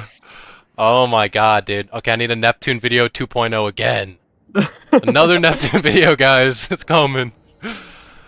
Oh, wait. And what's interesting is like I wonder if we're kind of going in this direction of it. Once again, exploring rampancy because we never saw this in Destiny, and Astrea is going to fill this role of a rampant AI storyline. It's like, what what is her Sphit equivalent, right? Like the being that she relates to the most, and like maybe it's Maya Sundaresh because we have the line of Astrea saying she kind of likes her. You know, when we bring in Final Warning into that dungeon. Oh, yeah. You know what? It could be okay. Think about this. Because okay, we know that the Vex under Maya don't fuck with Maya, right? They don't like Yeah, her. yeah. Um, so I think Maya is going to eventually lose control over the Vex, and then the Vex again will have no master. What if Estrella comes in and takes him? Like that is the Spit equivalent. Is Yeah, like the like Vex. the Vex. Death Knight says the Scions. Oh yeah, the Scions, because they have a role. They have a role in Neptune, with Yeah, Otzod at yeah. least. I thought so. Yeah, Oh. Or Rampant dude. Yeah, Vex. I mean, I guess you could argue the Totality Division. I mean, like, it's a rampant in the sense of gaining independence, but it's not yeah, really, like, they don't seem to be unstable. yeah. Zephyrus is pretty chill. Yeah. Zephyrus of Ah. Tharsis. Yeah, the Sci. It could be the Sci. It could be the Scions. It could be like I'm just because like the Because Vex. Because like it sounds. I think it's Scion or Vex. Because like the Vex are gonna be without a master and they need a face. You know, they need a leader. Could be that. I don't know. I'm thinking, okay, I think the Scions might make a bit of sense. Because, like, Yeah. in my Neptune video, when I talked about, like, okay, what are I talked about Oxa, the Oxa machine a lot. And how, like, it has two things. It predicts the future and it records the past, right? And so, and I drew the parallel that Soteria is kind of like half Oxa, because the Oxa machine is likely it's most likely Vex based, and uses Vex gateway technology to predict the future and to see different Yeah. timelines, because it's the Oxa is the same design as the device which Maya Sundaresh created, which is the same thing, right? And so because Soteria also does this, she also is built with Vex technology that allows her to see the future and predict different timelines. It's like I said, she's like half Oxa.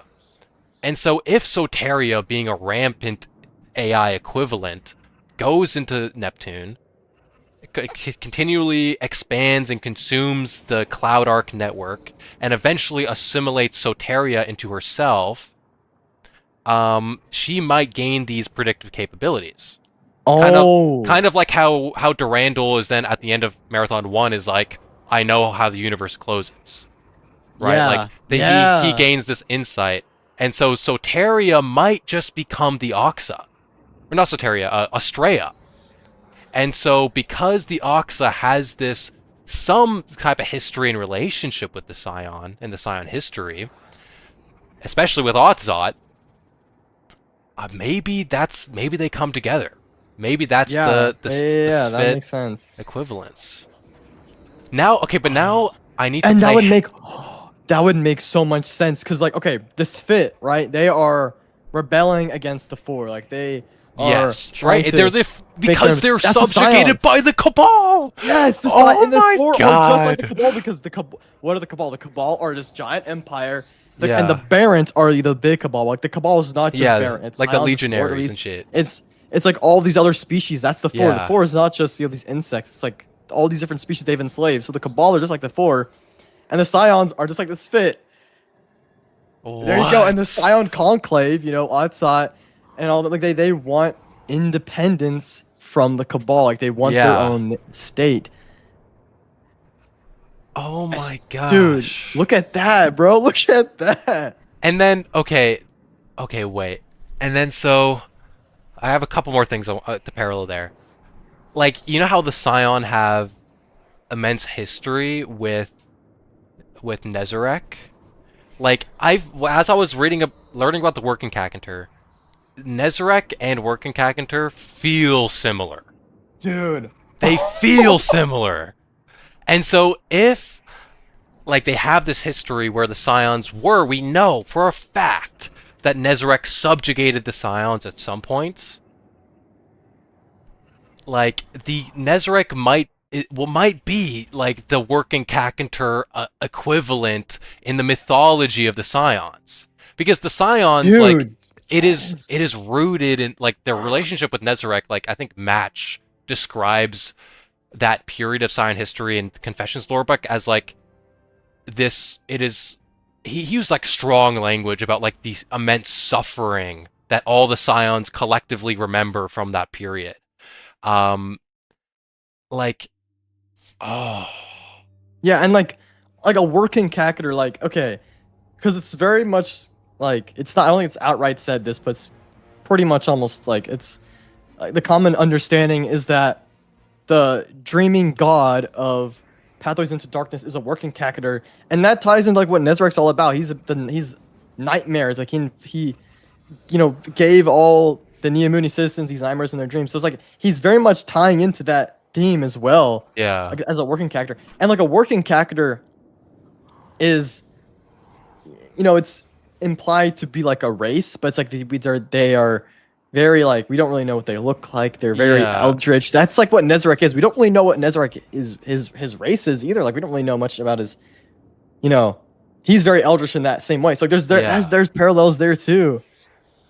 Oh my gosh. So what would be the like, I don't know, like the Svitker equivalent of the Scions or something. Like, I mean, I guess like it doesn't need to be one to one, so we don't need to have the same thing about like the hidden 11th clan of the Svit or whatever. And so the Scions Yeah. have a hidden thing, but like there's so many parallels that like what could be like what could that be? Like what could the Scions want? What is the future Otzot wants with the Yeah. Veil and with um the Oxa for the Scions?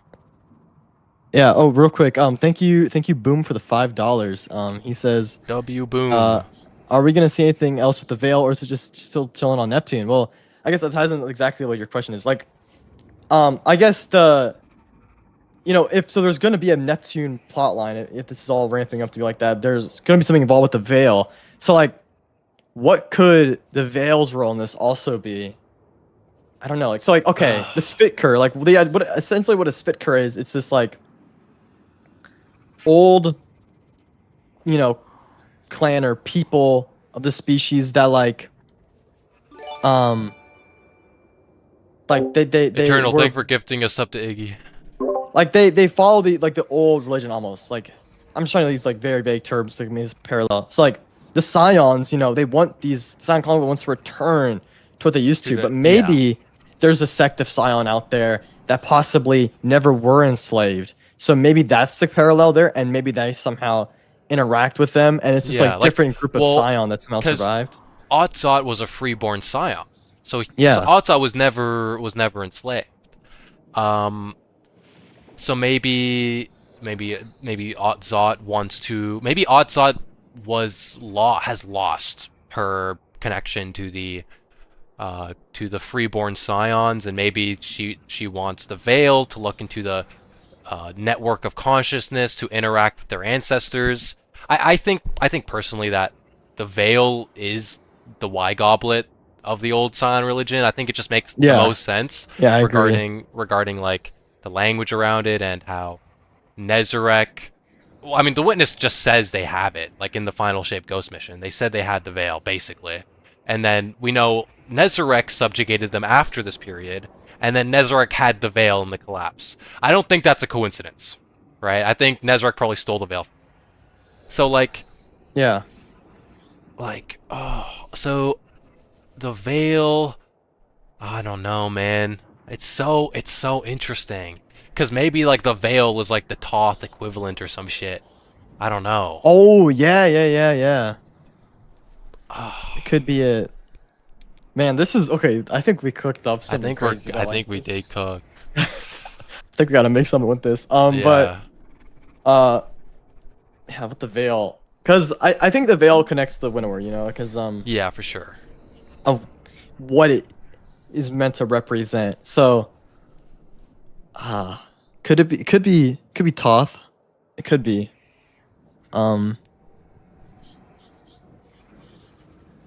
Eternal said I a guess collab video maybe- would go hard. That would go hard. Oh yeah, there is that feature on YouTube. Yeah. Yeah, I guess. Okay, that's to recap what we have so far. Estrella experiences rampancy on Vesper Station. Yeah. Her parallels to Durandal. Durandal has his, crash out with his rampancy. Both are like operators of these, one's a space station, one's a spaceship. Mm-hmm. They both have these abusive masters, Clovis Bray, Bernard Strauss.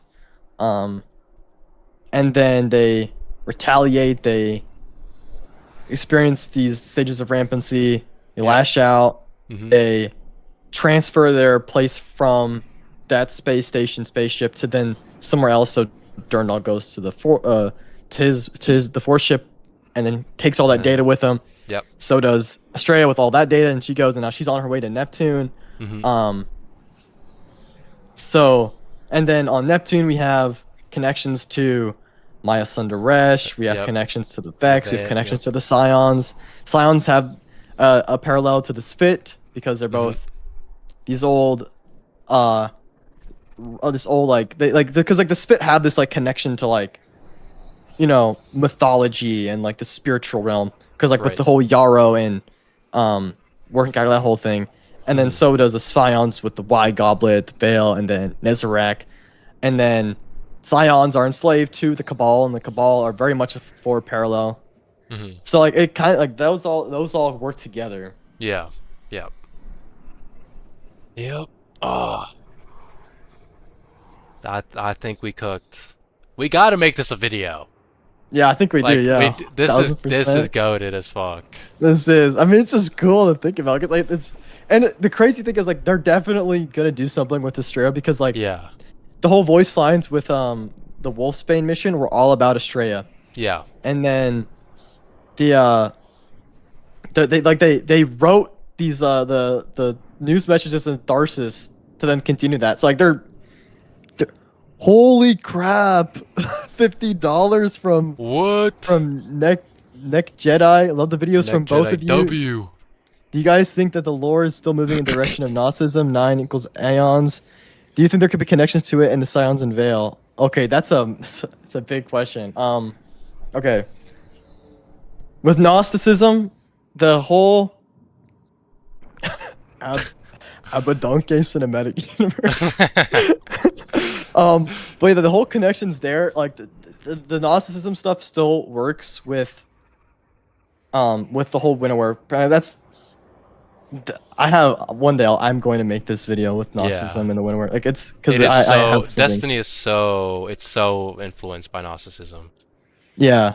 But the 9 equals Aeons. Actually, I there is some element. I have to go back to researching that.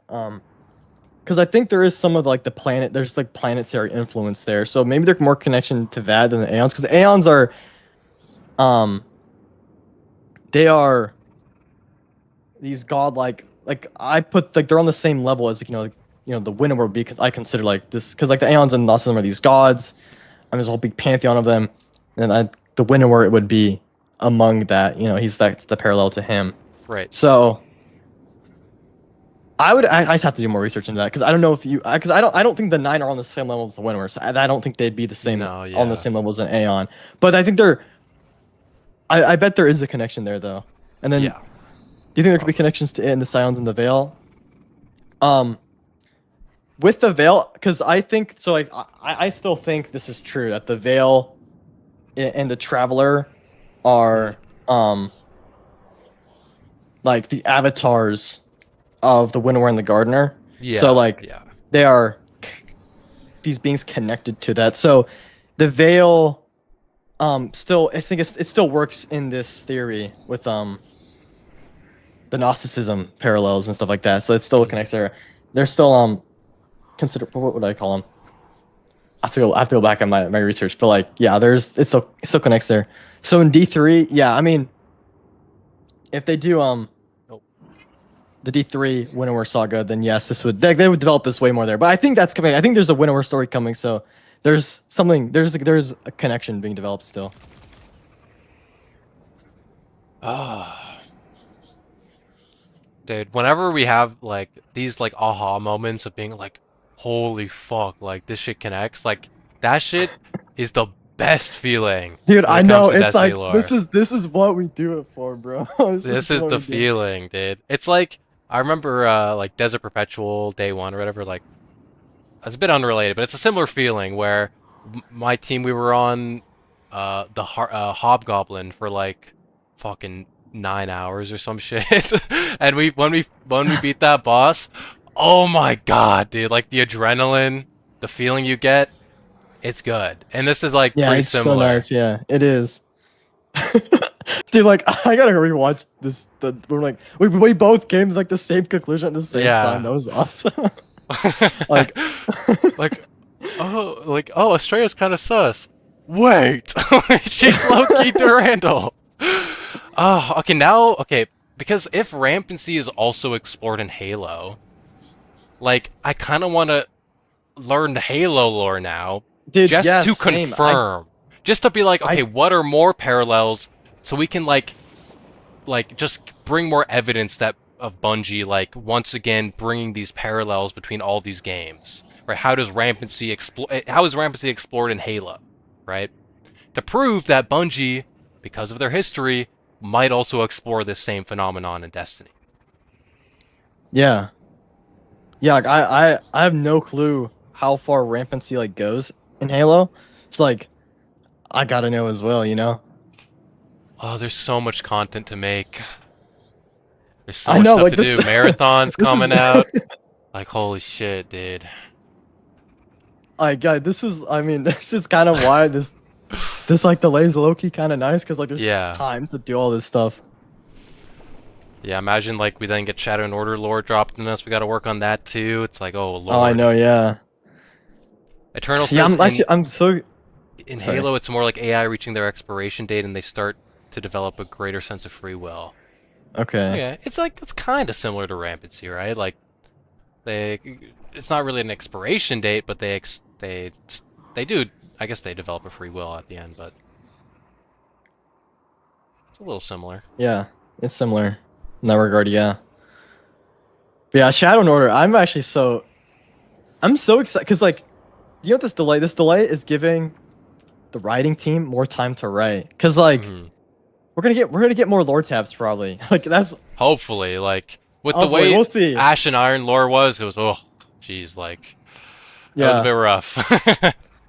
Yeah, you know the writing team gets 3 extra months to just keep writing, so And I if we get wonder a what they're about to cook up.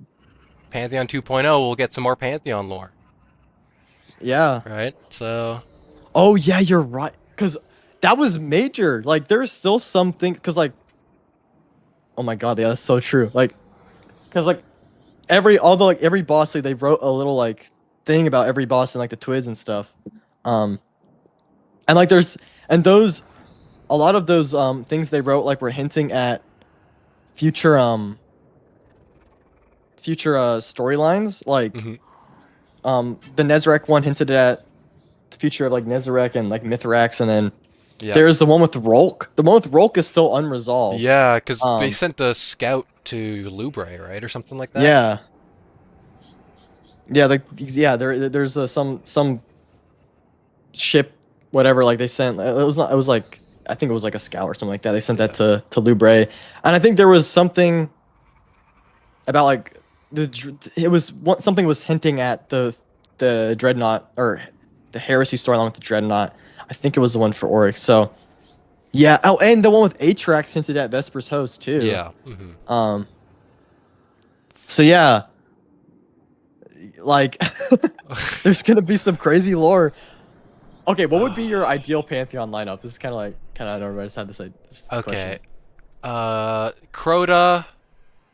Honestly, dude, I think that's a hot take because like I loved the Crota remaster. I feel like a lot of people didn't like it. I thought the Crota redo was goated, but I definitely wanted Crota. Yeah. Um, what else could we get? What did we? I mean, obviously, like we said, like I'd like some old Sunset Red encounters to come back, but in terms of what we have now, Crota, obviously the Witness, probably probably uh, what's his name? The fucking Herald of Salvation, whatever, as well. Yeah. The Harold. two bosses from Salvations. Um, did we have any Vault of Glass raids in the first one or encounters? I don't think I don't so. think I so. don't I because there would wasn't like Atheon. an Atheon or The even Atheon would be maybe not cool. an Atheon, even if not an Atheon, like I'd like a Templar. Um, I need to remember which ones we had. We didn't have a Tanyx. We had Atrax, not Tanyx. Um, there's so many raids to think about. Oh, We had we didn't I have gotta any pull the garden. list. We had no garden. Imagine throwing a garden in the Pantheon, dude. You know how many people would be mad at that, dude? Oh yeah. Have to deal with the tethers. Um, All the tethers, bro. yeah, I wouldn't mind Sanctified in What was the boss lineup? Okay, it was okay, Golgoroth, Caretaker, what's his name? Dude from oh, I forgot Caretaker Ron, was in it. Atrax, Oryx, Rolk, Riven, the Nezarec. Hmm. Yeah, Yeah, I think Crota, 100% the Witness. 100% Witness. I think a Crota would be good. Crota, yeah. I'm kind of with you. Like back in D1, like Crota was like my most played raid back then too. Like I like Crota. Yeah, Yeah, I think Crota. think it's good. I think it's a good one. Um, yeah, Crota for sure. I mean, we could see like Callie. What's the one where Shirochi? I think Shirochi would be a fun way to explore like a Oh yeah, movable sure, boss in a she. pantheon with new mechanics. Um, Sanctified I think would be cool. Maybe like throw Um, Corregos in there. yeah, Korgo. Yeah, I forgot. Yeah, you could do this raid as well, Korgos. Um, yeah, Korgos would be good as well. I mean, like I don't know. It'd be difficult because like what more could they add to like an epic Korgos. They already Yeah, added, that's they true. already That's true. updated so much, right? Um, I mean, we could also see like some of the old encounters could still be brought back into the new Parathon. Like it doesn't have to be everything brand new, but um, like I Yeah, thought, like a Galran or something. yeah, yeah, um, yeah. I think that's my main four: Witness, Crota, Sanctified, Shirochi. I would like to see.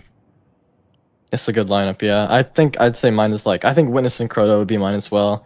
And then um I think a War Priest. I like War Priest, I'm not gonna I do lie. like War Priest too. Good third War Priest. But I think there's a lot of King's Fall in the last one. Yeah, Um I guess one of the maybe DP Daughters. bosses. Oh, Daughters would be interesting, yeah. Um, because like I feel like a lot of the OG marathon, outside of like maybe Rolk or whatever, it was a lot of just like you could do most of the bosses just standing in a well, right? Um, Yeah. I feel like with the new Pantheon, it'd be cool if they gave us a bit more like of those movable bosses of Yeah, I like to like like daughters change it up. like Shirochi, Yeah, that could be cool, and that could be really cool. a harder Morgoth. A Morgoth with actual health would be fun. Yeah, actually that's a good pick, bro. Morgath, I did last wish me like a month ago. Mhm. Dude, he just falls over. You don't even have to Yeah. do the mechanics. Yeah, dude, you can like yeah, you don't even have to stun them. You don't have to cancel damage phase. You can just burn them. Yeah, I like. I'll say that. I'll put Morgath on my list just because I want to see Yeah. that an actual good Like Morgath a encounter. Morgoth that runs around the map That'd as you do it. He doesn't just stand actually on the be good. door. Yeah, He chases you down. Would be pretty sick. that would be pretty good. Screw it, bro. Fucking Axis Prime. Add that shit in the fucking Pantheon. It, Bring it that back. that would be absolute cinema. Everybody be like, Dude. "Oh, we gotta play this for Wrath, bro." Yeah, like if they did that, fucking 260K on Steam. Easy. Genuinely, Everyone's yeah. coming back. I Yeah. wonder if they saw the response to Ashen Iron and then are like, we got to get Wrath in the pipeline somehow. They've got to. Like, I feel like they can't. Like, they gotta add a Wrath before Destiny 3, you know? Like, I'd be fine. Yeah. Because we saw in Ashen Iron, like, they had the models of the splicers just on the ground. So, Yeah, they're just like all dead. Yeah. even if they don't add the abilities, like, even if it's like, oh, they don't do the Siva Seeker if you shoot the head or whatever, like, even if they don't add that, it just. If they just give the Fallen the skin of the splicers and then they made us fight that, I'd be fine. Yeah, You same. know what I mean? Like although like yes, like sure those abilities are cool, it's fine. I'm fine with just the aesthetics. But give us the raid. We want Wrath back, you know? Cuz I could Yeah, I mean, understand like Bungie being like we don't want to add the whole Siva Splicer faction just for one activity.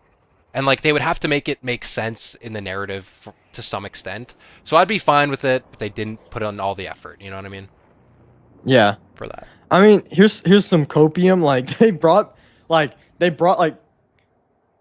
I think one of the reasons why they never really brought back Wrath initially, like when they're bring back all the old D1 raids, was like Mm, they didn't have like Siva, nothing Siva in Destiny 2. So right. like I bet it was much easier, like, because a lot of VoG is like the same Vex architecture, a lot of King's Fall is the same Hive architecture, so like it's easy to kind of port that. Right. But um, in there wasn't anything Siva, but now with Ash and Iron, they brought back some Siva stuff, like Yeah, there's that's that true. the desaturated Siva, but it's there, like they brought it back. So I bet that probably solved a lot of the issues, I guess, with that. So maybe that was why because like the plague lands were so random too. Like why do we go back to the Yeah. plague lands? So maybe I don't know. Maybe that's why. Maybe Um, maybe they're building it up. I'd also be fine. Maybe this is a hot take. If they did like a kind of like what they did with the Novota strike, they just re-updated it and made it like a modern canon version where it's Scorn instead. Like Skolas is still alive, So Skolas like becomes uh who's the first boss you fight again? Vosik. Like Skolas becomes the Vosik of that raid, and then like there's another Scorn abomination spider tank creature at the Oh core of the yeah, facility or something. Like, although like yes, I would like it to still be Siva because I love the aesthetics of Siva. The mechanics of Wrath was also just goated. Like just the gameplay of Wrath was good. So even if it's not Siva and it's like a new updated canon timeline version, but it's Scorn, I'd be fine with that, you know? Because I still like the yeah, Scorn aesthetic. I think Scorns are cool. yeah. I mean, yeah, and they're doing something with the skull with Skolas. So I guess yeah, that makes sense. I think Wrath will come back at some point, especially after the response to Ash and Iron. Like they got to have it like Yeah, I mean, like, there's just start making it. but like it's so the thing that makes me not thinks that like they're not gonna do it is how hard they were screaming at us that Siva's not coming back. Like every time you load into freaking whatever the activity's called, Devram K is like, guess all the Siva's dead, guys. It's never coming back. Like every time you play that activity, you're getting that voice line. Like Bungie is and like all the scions are like, oh, thank God Siva's dead. Imagine if Maya Sundaresh got her hands on Siva. It's like everything in that update is telling you Siva's dead. So Yeah, it's like as much as I'm like, okay, I'm on the hopium train, and like in response to the backlash of Siva's death, Bungie's like, okay, fine, we'll give him Siva. It's like I don't know, like Bungie was went so hard that Siva was dead in that update. yeah. I mean, I guess the silver lining is like technically like the raids, like when they brought back Kingsfall, it's like wasn't in the lore of Plunder. Like that was just from the past. So I Yeah. mean, I guess, but like, yeah, I mean, they were literally like every other line was like, Siva's dead. By the way, hey, it's dead. By the way, just letting you know. Like, that was just every single character. Like Lodi's like, I'm shocked that I didn't have to see another disaster like because like he's talking about like I guess like Like World War II is like something like that yeah. with Siva. I'm like, okay, bro. Yeah, like, oh, thank God we don't have another Chernobyl or some shit. Fucking Yeah. radiation. Golly. Yeah. That was a fever dream, dude. Like Ash and Iron was like, I went to another plane of existence during that time. Like Yeah. the yeah, that was Yeah. that was a rough couple months. At least Shadow Order will not be like that. Yep. Into the night we'll cook. Into the night. Yeah. Into the night. Like I feel like that's a goated name though. Like it's kind of it like kind of works. it Yeah. works. Like if they're trying to go for the into the light size, but like I guess like into the night kind of paints a grim picture. Like Destiny's going into the night, guys. It's over. But kind of goated. It's kind of like how people call Ash and Iron like Ass and Iron or Irony or whatever. It's like the same thing. Oh, Into the night. dude, Ass and Iron. Bro. I'm sorry, that was too easy of like a layup for people to do. uh, Another one that was so good though, like, was like people called the final shape the final straw. Like that was also kind of Oh goated. yeah. Yeah, like that was also a goated as one. Yeah, at Uh, least Final Shape was cooking because I saw. yeah. Oh, I remember seeing something like the final shit, but at least it was peak, bro. At least it was peak. uh, dude, like the Destiny, although like yes, we could be assholes. The Destiny community is funny as shit, dude. Like Yes. that's so Yeah. funny. Bro, leave it to them, bro. Leave it to them. Like, Uh, like what the? Even though like it was totally like blown out of control, like the whole art theft thing, the memes that oh came out of that, yeah, like, dude, like they were plagiarism will low. make me god. Yeah, Yes. that shit's so good. Art raiders. That shit was good. And like, little stressful, but in hindsight, it's pretty funny. Yeah. In I mean, this, okay, and this live stream they did in oh my response, god. like, bro, that was so bad. You can, Dude. and it's still on their fucking the marathon YouTube channel. You can go back and watch the disaster of that live Oh, stream. dude, that live stream, bro. Oh, I feel so bad for Joseph I, Cross, yeah, bro. Oh my, dude. like that was just straight up like a humiliation ritual. It felt like they were although I mean we don't know the specifics. I wouldn't say it was really his fault. Like, yeah, they say it was a former employee who put it in, and they never caught that it was someone else's art or whatever. That's the story. Who knows, right? Who knows what the situation was? But like, like, goddamn, bro, they didn't have to do that to him, dude. Like, that shit was tar. Yeah. Yeah, I mean, like, yeah, it's, and I think it's still like very hyperbolized, saying like, oh, this whole game's art style is stolen. It's like, oh, they just, I mean, the game's art style was still like original, just these tiny. It was just like these. It was a pretty. It was a big deal, but like there were these. It was assets, not like the Yeah, entire yeah, foundation was ripped off. It was, it was, you could see that it was inspired by all these different sources that created a marathon. But yep, yeah, and I think it's like it's just unfortunate. Like it's like he's the like he took all the responsibility for it, which is pretty. It's pretty admirable to kind of just yeah. go up there and like no, they're all blaming you for it, and then you're staring at the chat, and it's like the chat was very Plagiarism will make me devious. God. Just Yeah, it's like spamming. that's all it was.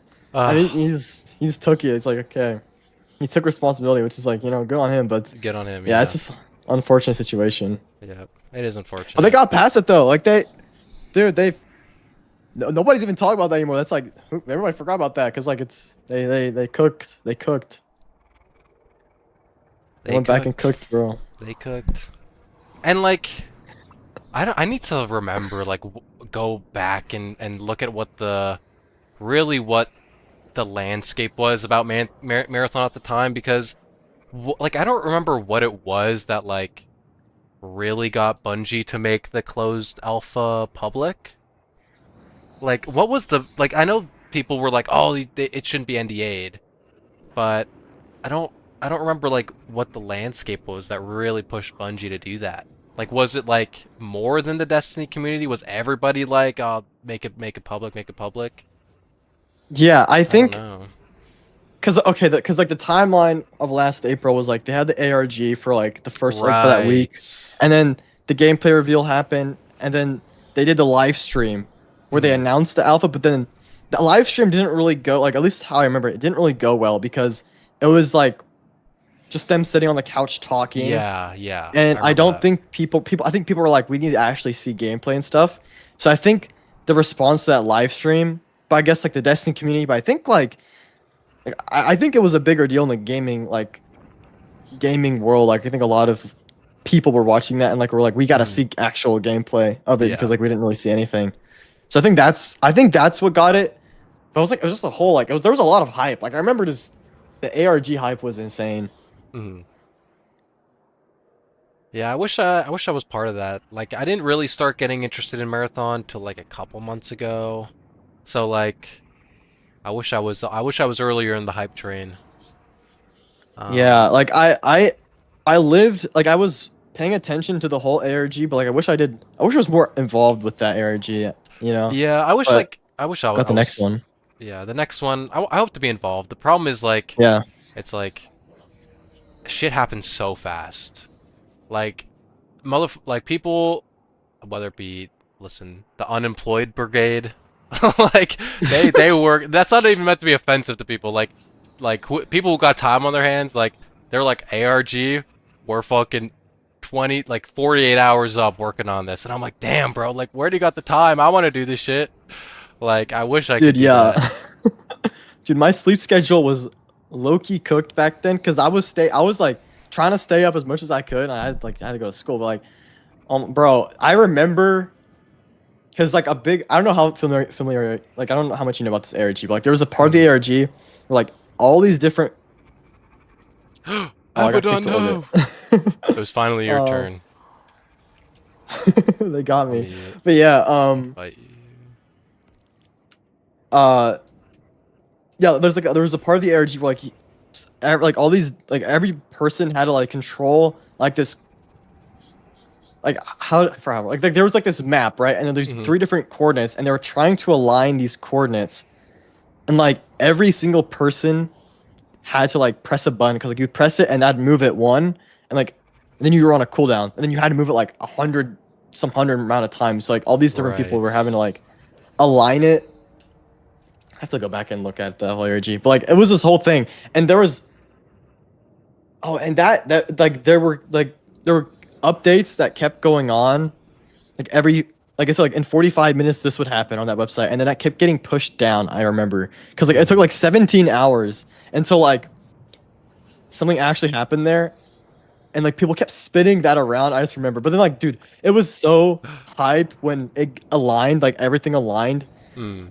because I'm pretty sure the reason why nothing actually happened with it was because they didn't know like the numbers they were supposed to align it to. Oh, okay.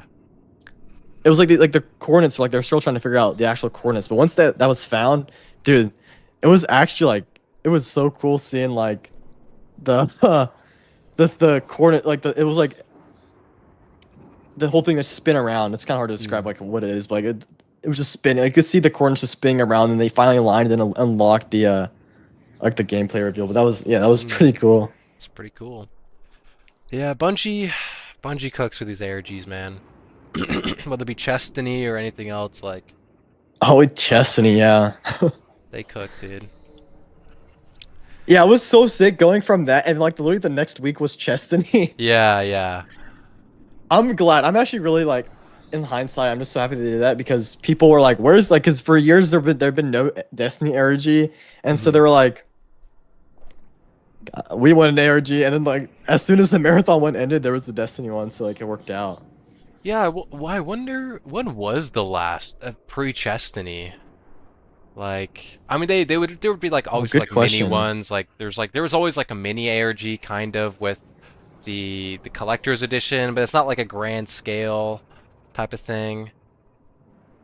Yeah. Um, Oh, what I was want to it? say like It. the closest was like Imaro Engine, but Yeah. it's not really an ARG because it was all in game still. But it was like a big puzzle still for the community. Yeah. Yeah. I think on the same scale as Chestney would probably be Corridors of Time, Yeah, because like probably. Chestney required everybody to like help out. Like everybody in the community had to go and take their screenshot of their own chess map. And Yeah. then same thing with Quarters of Time. Like everyone had like their own unique little square, whatever it was. So Hmm. like it was a whole like it needed everyone. I think with like Embargo engine, like someone by themselves could figure it out by themselves. Hmm. So I think on the scale is that was like a 5 year difference because like Quarters of Time was 2020, I think. 2019, I think. Or no, It was like it was right because after. Dawn was Yes, late yes. It would have 2019. been Yeah, so just yeah, 2020. Would have just yeah, been it was yeah, it 2020. was before quarantine, like before the Yeah. pandemic. So yeah, it Same. was like Yeah, yeah, January. yeah. January 2020. Damn. Yeah, I don't know why. To me, that feels way longer. Like that might it made me feel like yeah, it was like yeah, 2018 or something. yeah. I hope they do another one of another ARG. I mean, for Marathon or Destiny, I want to experience an ARG like now because like Yeah, I just like want to be involved so badly, and I feel like it'd be so fun. dude. It would be fun. Do you have you ever talked to Scarrow at all? Um, I haven't really, no. Oh, okay. Yeah, Have I haven't you? talked. I mean, I haven't we're friends on Discord, but I have not sent him a message yet. Because Oh, I did he saw reach out to you or? no, well, I saw he was subbed to my YouTube, so I'm like, oh shit. Oh, So I sent him the friend request, and then he accepted, but I haven't said anything. I'm too nervous. I'm a big Scarrow fan, so like, I'm a bit yeah, I of a love Scarrow fanboy. too. So like, I'm a bit nervous. Yeah, no, Scarrow gets a lot of like a lot of heat in the Destiny community, bro. Like It's I just think he's because he's just not a doomer, I think. Like he just yeah, does he's what he not a wants. doomer, bro.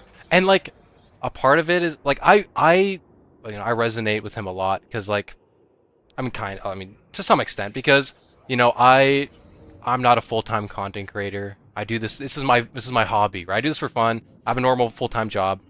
Scarrow is a freaking PhD scientist, bro. Like He doesn't have to make damn Destiny videos. It's his. I would imagine it's kind of the same thing. It's his hobby, I would imagine.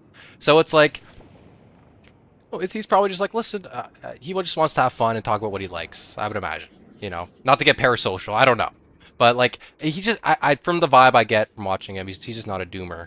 So everyone Yeah. kind of hops on that and calls him a shill or whatever.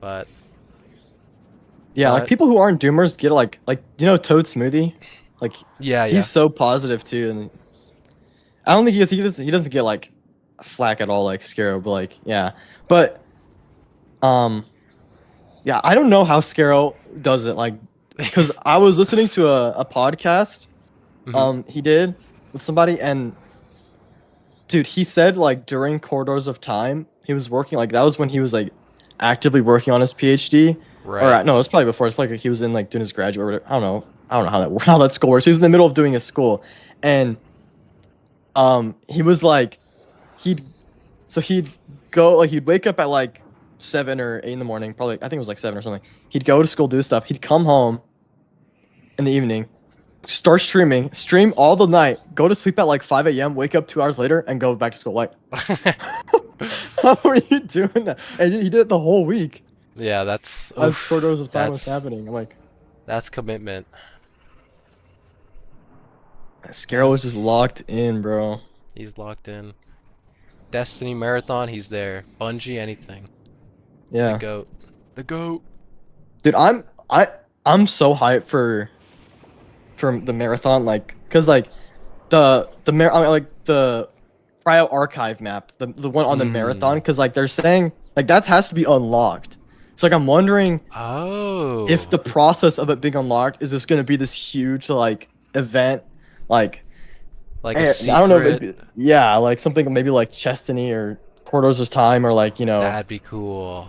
Or like maybe and like then like yeah. the raid level secret they've been talking about. Raid mechanics to do something. Maybe like you have to activate something across all three maps or something. Some type of Oh quest line. yeah, That'd be sick. that would be awesome.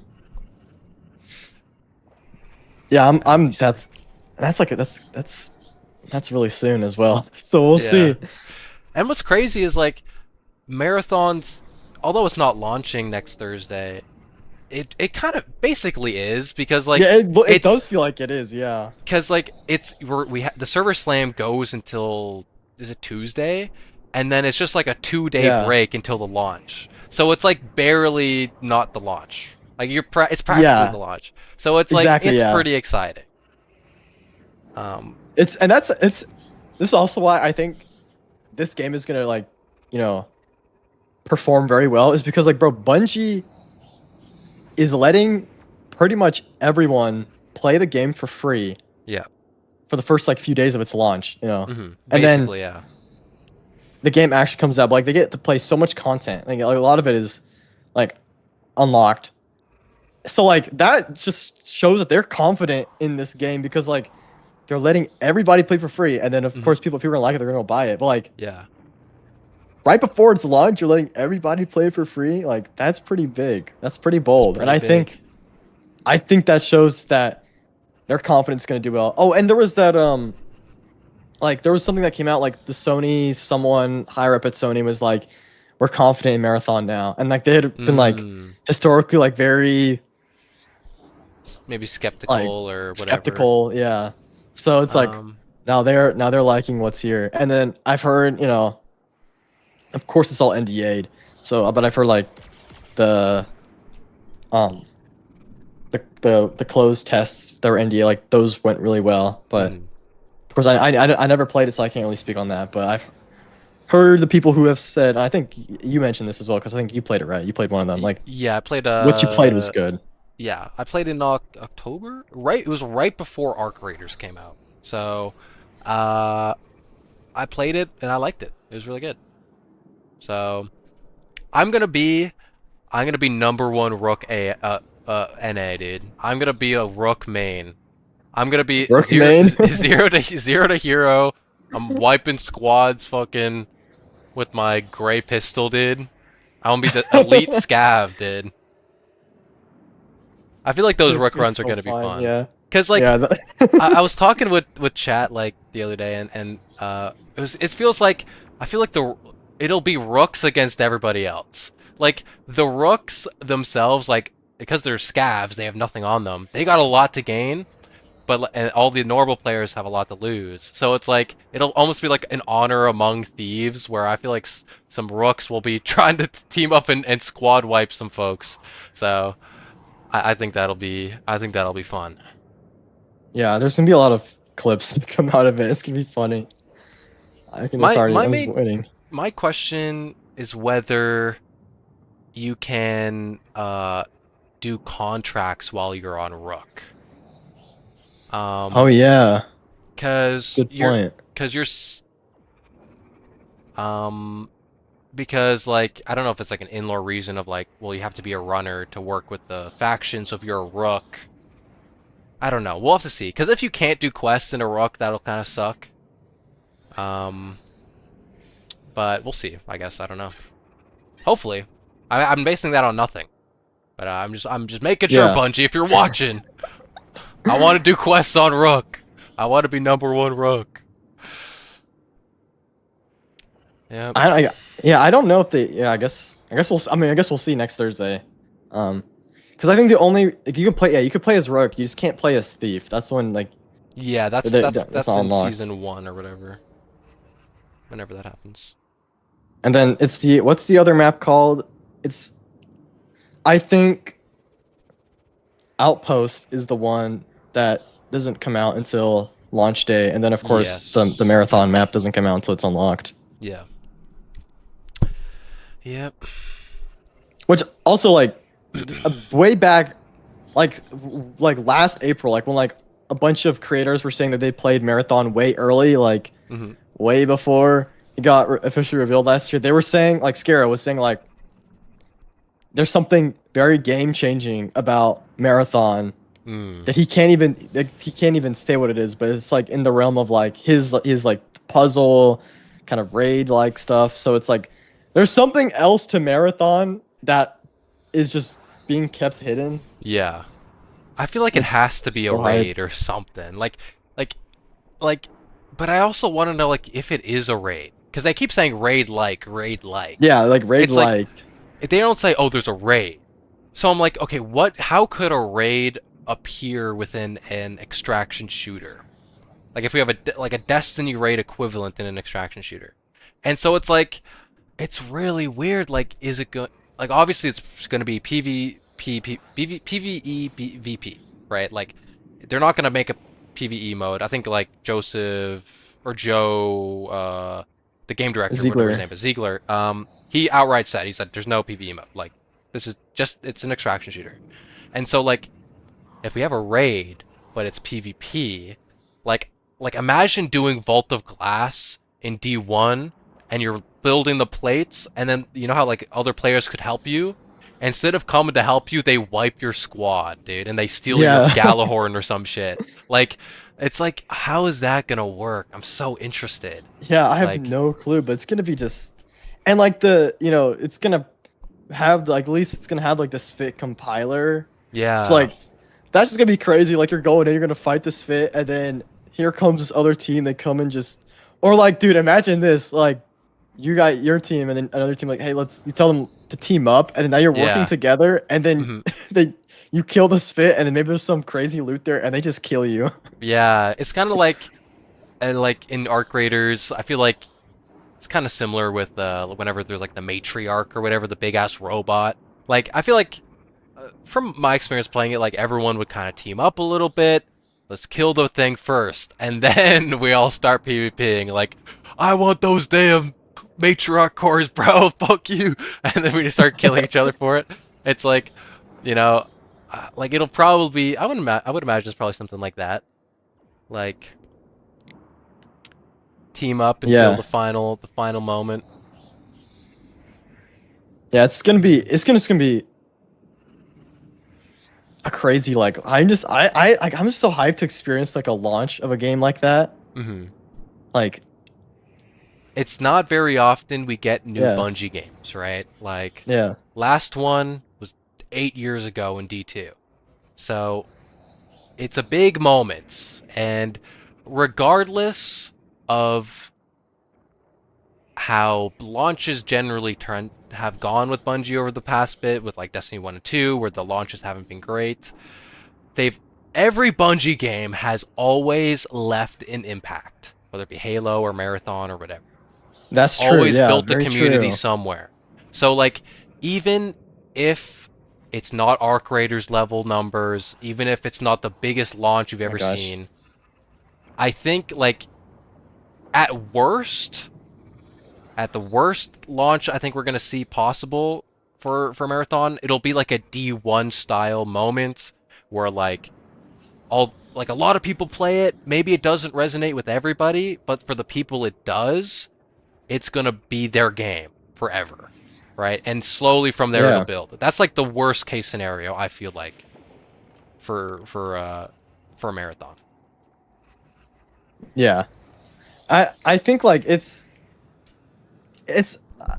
actually like crazy how much fan art and like cosplay and like creative stuff is just the fan made things are just popping up about Marathon, and the game is You're like not right. even out yet. Like there's so much fan art and like things people are making that are based off the factions and the runners. Like Yeah. there's so much, and the game's not even out yet. It's gonna be like there's already a huge community being Mm. formed around this game. So like I think that's how you kind of know there's something special. Like it has a special sauce, like that's Yeah. getting the creative juices and all these people running. Um, someone's in the chat. Abadonke gonna be the #1 ranked marathon duo. We gotta get That's some what we runs in, should bro. call the podcast, Abadonke podcast Dude, or it kind of like something. it sounds Kind of good. It sounds works. good. Yeah. Kind of works. Um, um. yeah, like Yeah. I'm hyped. I'm hyped too, man. I think what I like most is how people are resonating with the different factions. Like like Oh yeah. the Discord always erupting into like the Arachne chants, like blood for the blood god, guys, Arachne. And then we also have all the like all the YouTube channels that reply under all the marathon content, like New A new caloric. Caloric Yeah. and everything. I made like my marathon lore video. I'm like, I need to bait New Caloric to fucking reply under this shit. Let's do a New Caloric ad in the middle of the video. And so, I did that. I did. Hey, this video is sponsored by New Caloric, and I did like a mini ad read for New Caloric, and he showed up, dude. He showed up. Dude, new caloric. Oh my gosh, bro. Yeah. It's just I love the Arachne ones. Like there's people going, I'm just gonna skin you alive. People like it's just people saying that to each other. It's so good. Like that's just, there's all like showing that there's always a huge community. And like I think this kind of circle back to the beginning, it's like people are comparing this to High Guard and Concord and saying it's gonna be a day one dead on arrival. It's No, like like you there's no cannot compare way. this community to like there High was Guard and nothing. Concord. There was like High Guard, I'm sure the devs put so much love into that game, but like there Yeah. wasn't a community of fans around it. And same with like Concord, like there wasn't like fan art and stuff. Like Yeah, Marathon Concord. has it. Marathon has it, yeah. Like Concord, I remember like back then, like when I was getting the ads for it, I'm like, what the fuck? What even is this? Like I thought it was a TV show. And so I didn't understand what it was because the none of the ads I was getting were gameplay related. So I didn't even know it was a thing until I got all the news that it's a game and it's dying. And I'm like, "Oh, that's what Concord is." With High Guard, as it is kind of living up to the Concord 2 title a little bit, but and I don't think it's long for this world for a while for the next couple months, but that although it had press because it was at the end of the Game Awards, it wasn't good press, and if anything, it was like people who were interested in it were like almost interested in it as like a gag, like oh let's play Concord 2 before it goes away, guys. And then once they played Concord 2, our High Guard, that was kind of it. And now we're seeing like triple digit numbers on High Guard and stuff. So, and they had the layoffs at their studio, so it's pretty. I don't know. It's kind of sad, you know. I always Yeah, hate it's to see games unfortunate. like this shut down. Um, whether it be High Guard or Concord or whatever. Although, people don't like them, I guess, but Yeah. I'd still like it's good to have more games than less. Um, Yeah, definitely. I mean, and it's like you could tell people like the devs are putting so much into it, you know. yeah, like despite how people feel about a game, like there's always like the people working on it, they're working on it because they like it, right? Like I can't imagine imagine working on a game you fucking hate, dude. Like, oh fuck it. Imagine like I'm a Bungie dev, I hate Destiny. I'm like, man, fuck this shit. Fuck Destiny. I gotta work on this shit every day. Like that would suck, right? Like I can't imagine doing that. Like working on such a creative project without having some level of love and passion for what you're making, right? Like you can't make art that way.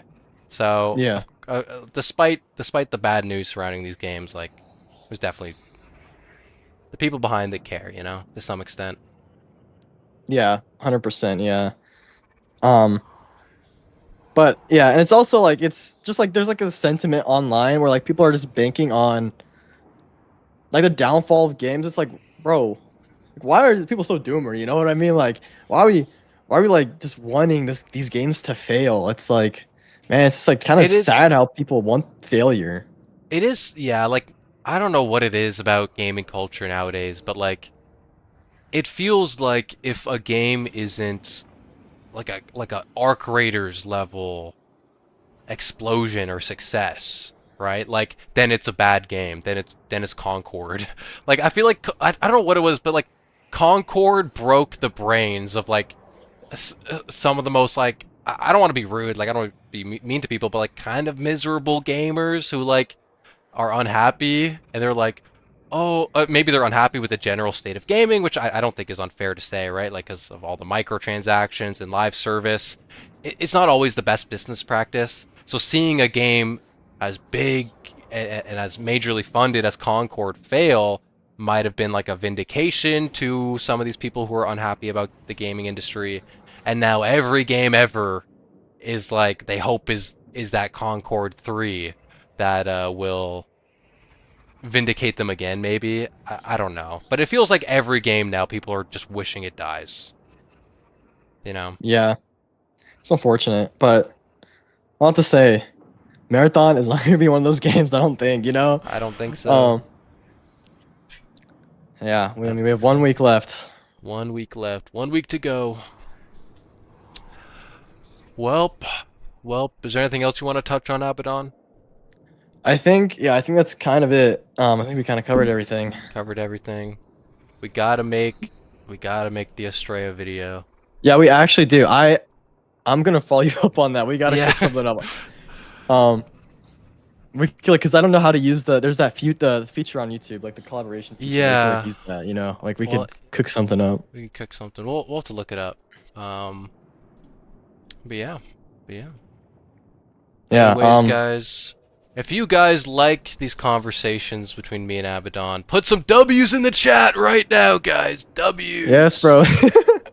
Yes. Go subscribe, Donkey. Follow Yeah, him of for course. my chat. Go Subscribe over to there. yes. Subscribe to everybody. Everybody, if you're in chat, subscribe to each other. Spread the love, guys. Everybody go to everybody's channel right now. Spread the love. All Yes, peace. bro. Yes. No doomer. We're not doomers in here, bro. No No one's a doomer doomers. here, bro. Into the night we'll cook. Into the night, yes.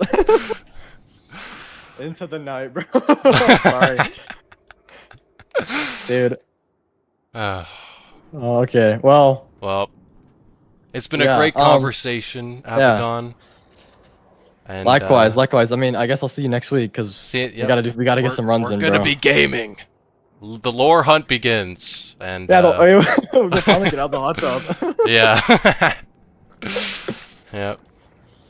Well, guys, Yeah. thank you so much for watching this yap session.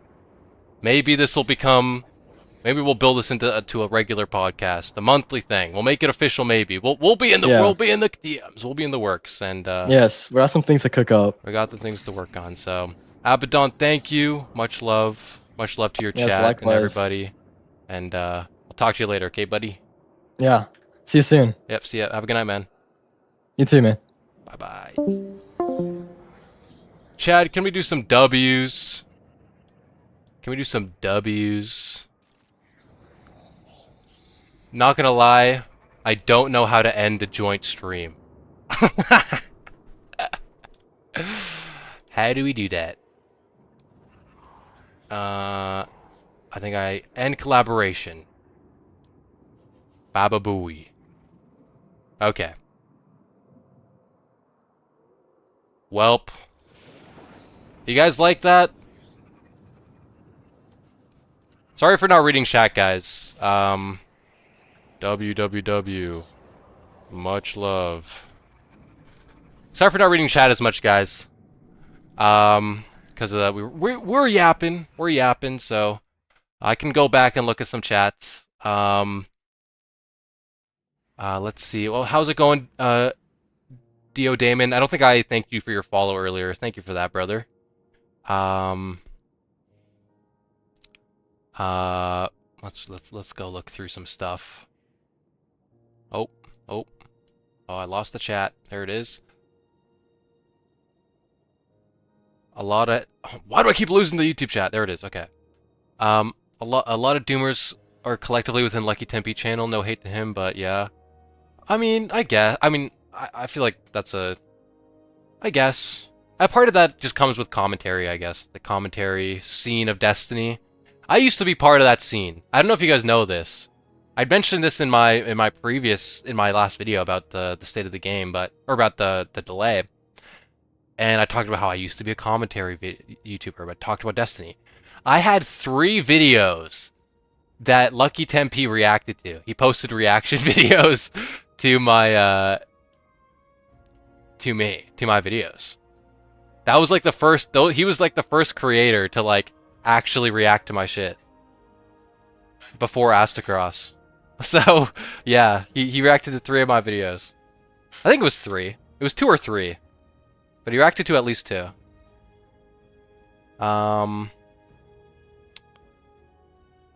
So I remember that was kind of hype because I was like, oh shit, Lucky Tempe reacted, let's go. But that just comes with the commentary side, right? Like, if you got bad news to cover, if there's bad news and you're gonna cover it, you're probably gonna foster some negativity, which, I mean, that's kind of what happened when I was in the commentary scene, right? Like, it was nothing but bad news all the time. So, like, when I would cover the news around Destiny, it would just be me talking about nothing but bad news. So, like, I kind of did foster a little bit of a community that was, like my early community was a lot more negative, which I didn't like. And so, when I swapped to lore and I became more positive, I was kind of pretty happy with that.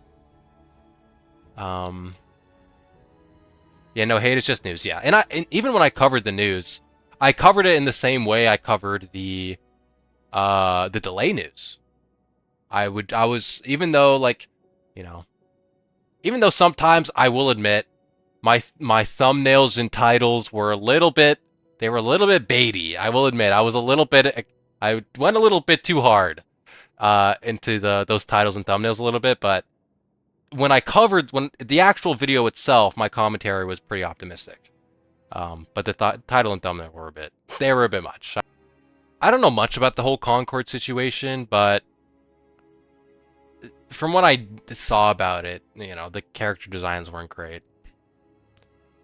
And I thought they used to have designs. I thought there was some concept art that was released that showed that the designs were low-key a bit better. So, but they went with the bit more kind of sucky ones. But it is what it is, right? R.I.P. Concord, dude. Let's scroll up on the chat a little bit, see what I missed. Digithorn. I have to keep avoiding the comment section of, well, anything Destiny related. Oh, the delay has been eye-opening experience to how many people really have an unhealthy relationship with Destiny. Both those active playing and those who say they quit. Yeah. I mean, I agree. Like, I mean, that's what I touched on in the video. Like, I myself had that negative. I had an unhealthy relationship. I still probably do, and to some extent, right? Like, I live my, you know, I've been playing Destiny for 10 years. 12 years, however long. You know what I mean?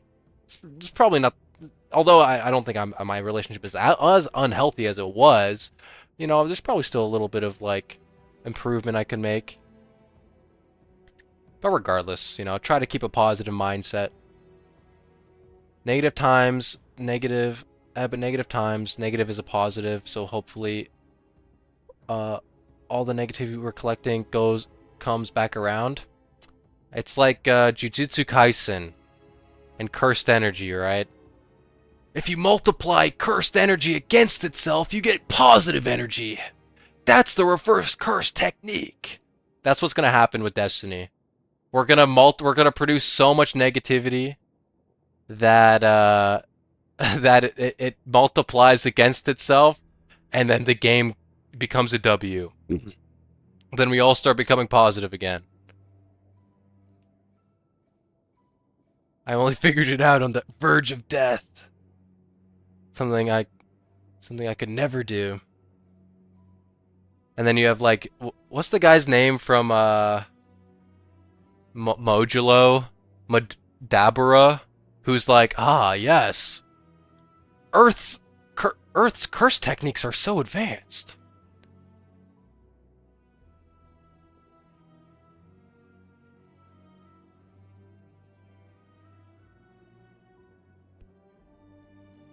Um Seth Dickinson has said that the Winnower was primarily his own concept, but it was one that clearly pulled inspiration from older projects such as Marathon. Yeah, for sure. For sure. 100%. I mean, like, just go back and read Durandal and Marathon 1. It's 1-to-1 the Winnower. But I feel like that's one of my criticisms with kind of the storytelling of Marathon 2 and Infinity is like Durandal loses that feeling. He stops feeling like he loses that winnower feeling. He kind of just goes to being like a normal dude. Bow bow bow. Ba ba ba ba da ba da da. D3 can't have anything from D1 or D2. No weapons or gear. Game got to be made from ground up. No bullshit Tiger engine. I talked about this in the stream yesterday. When we got the news about the delay, I'm not an anti-Tiger engine guy because we have no idea. In reality, we don't. None of us know. Like, is the Tiger engine a good or a bad engine? None of us have used it. We don't know. It could be the best engine ever created, and we don't know, right? I don't mind. I like Marathon is built on the Tiger engine. They're doing some revolutionary gaming content. They have like it's like a 60 tick rate on Marathon, which isn't common in games. It's a lot, right? Like I don't think the Tiger engine itself is the main flaw when it comes to Destiny. It's just like a part. I think like I said this yesterday. A Tiger like dropping old gen consoles, I think would give us better performance and better content in the future. It would give us a much bigger leap into what Bungie can do with Destiny than dropping Tiger Engine for something else. Like, I don't think Tiger Engine is the problem. But I do agree with you that I think if we have a Destiny 3, like, everything that's in Destiny 2 has got to stay in Destiny 2. Because in the early years, and even now in Destiny 2, we're still getting old Destiny 1 content brought back to us. And it's like, I would just like that to stay in D2. I don't want everything to come back into a D1 or D3. From where? Sammy, thank you for the follow. Appreciate you. Appreciate you.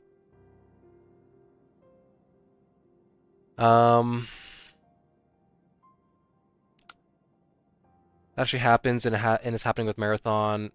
It's an ebb and flow. The backlash is now receiving a backlash. Yeah, I saw Paul Tassi made a video about that. I haven't watched it yet, but it was something. The title was something like that. I liked how you guys both just suddenly clicked at one point. Yeah, I gotta go back and watch that moment. That was pretty goated. They can give me Zalo Supercell and D3. Sure. Fuck it. Like the thing about that is like people always talk about Zalo Supercell, and like I liked Zalo Supercell in D1 because it was cool. It was like a Lightning AK-47, like it's pretty sick. But we basically have Zalo Supercell in D2. It's fucking Risk Runner. It's the same thing.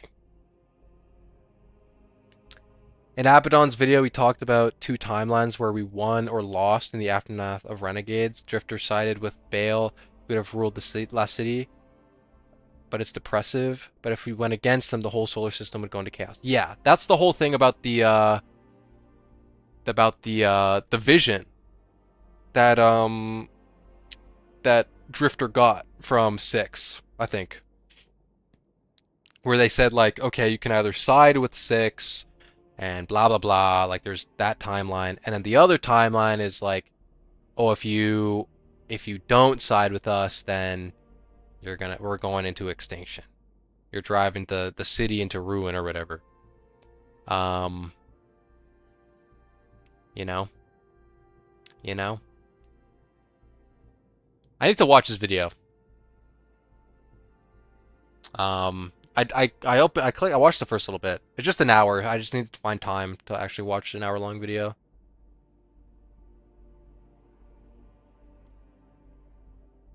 Bow ba da ba da bow. Ba ba da ba da bow. I don't know, guys. Uh, like we touched on in the podcast, you could say. Um, we're not doomers. We're happy.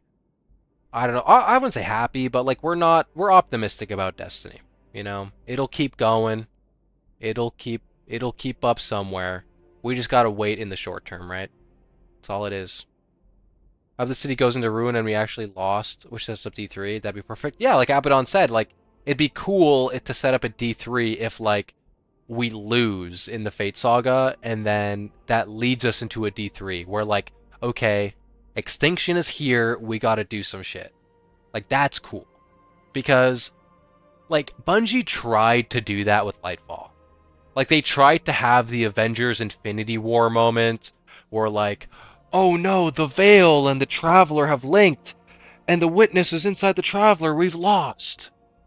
And that's what Keitel says. Keitel's like, oh, we lost. And it's like, the problem was obviously that like, the story of Lightfall sucked fat doo-doo balls. And so like, it didn't feel like we lost. It didn't feel that way. And so I think the Fate Saga, if they need to wrap it up so that we can get a D3 and move on to the Winnower Saga or something, we can have like, okay, we lost. We didn't bind the 9. Extinction is here. We got to do some shit. Like D3. Here we go. Winnower has arrived. Like that's the best way I think they can transition into a D3 without you know, without I think ruining the Fate Saga. If D3 is in development, which is still a rumor and it's a leak and a rumor. So we don't know, but I think it is. It probably is. It's probably in development.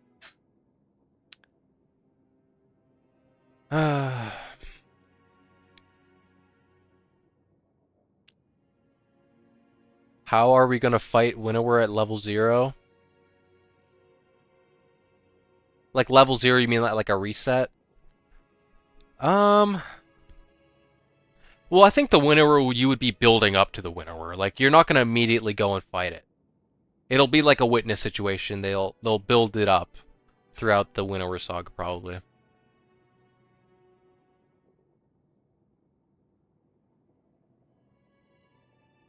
Cross has played D3, I believe it. No, I don't think so. I don't think so. I don't think he's played a D3. I wouldn't be surprised because once again he gave the scoop about like there's somebody who used to work on Destiny who worked on Marathon and is now back working on Destiny. I wouldn't be surprised if Bungie's building a core team to um, start working on the early stages of a D3.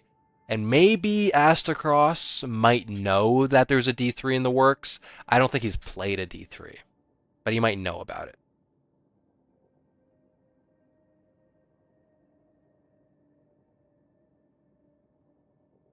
What I would like to see in a Winnower saga is like, um, I would like to see us fight the Winnower multiple times and then continuously lose. Like, oh, like okay, like, oh, the Winnower's here. Let's boom boom. Let's try to get him, and then he kicks our ass. And then the Winnower shows up again later. We go and try to fight him, kicks our ass again. And it's this constant thing of like, we're chasing after the Winnower, trying to get strong enough and get the power to fight him. And then eventually, at the end of the saga, we like get strong enough to do some shit. Like, but it'll be like a continuous villain we continually encounter, like physically, as we try to fight them. Like, because I think like the main criticism I had about the Witness storyline was that the Witness just, we never saw it.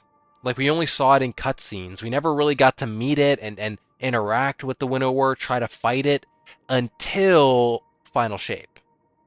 Like, to me, my fan creation, my fan rewrite of a Destiny, oh sorry, of a Lightfall, was that, like, it's that instead of going to Neomuna and the Veil, like, that should just be nuked as a storyline personally.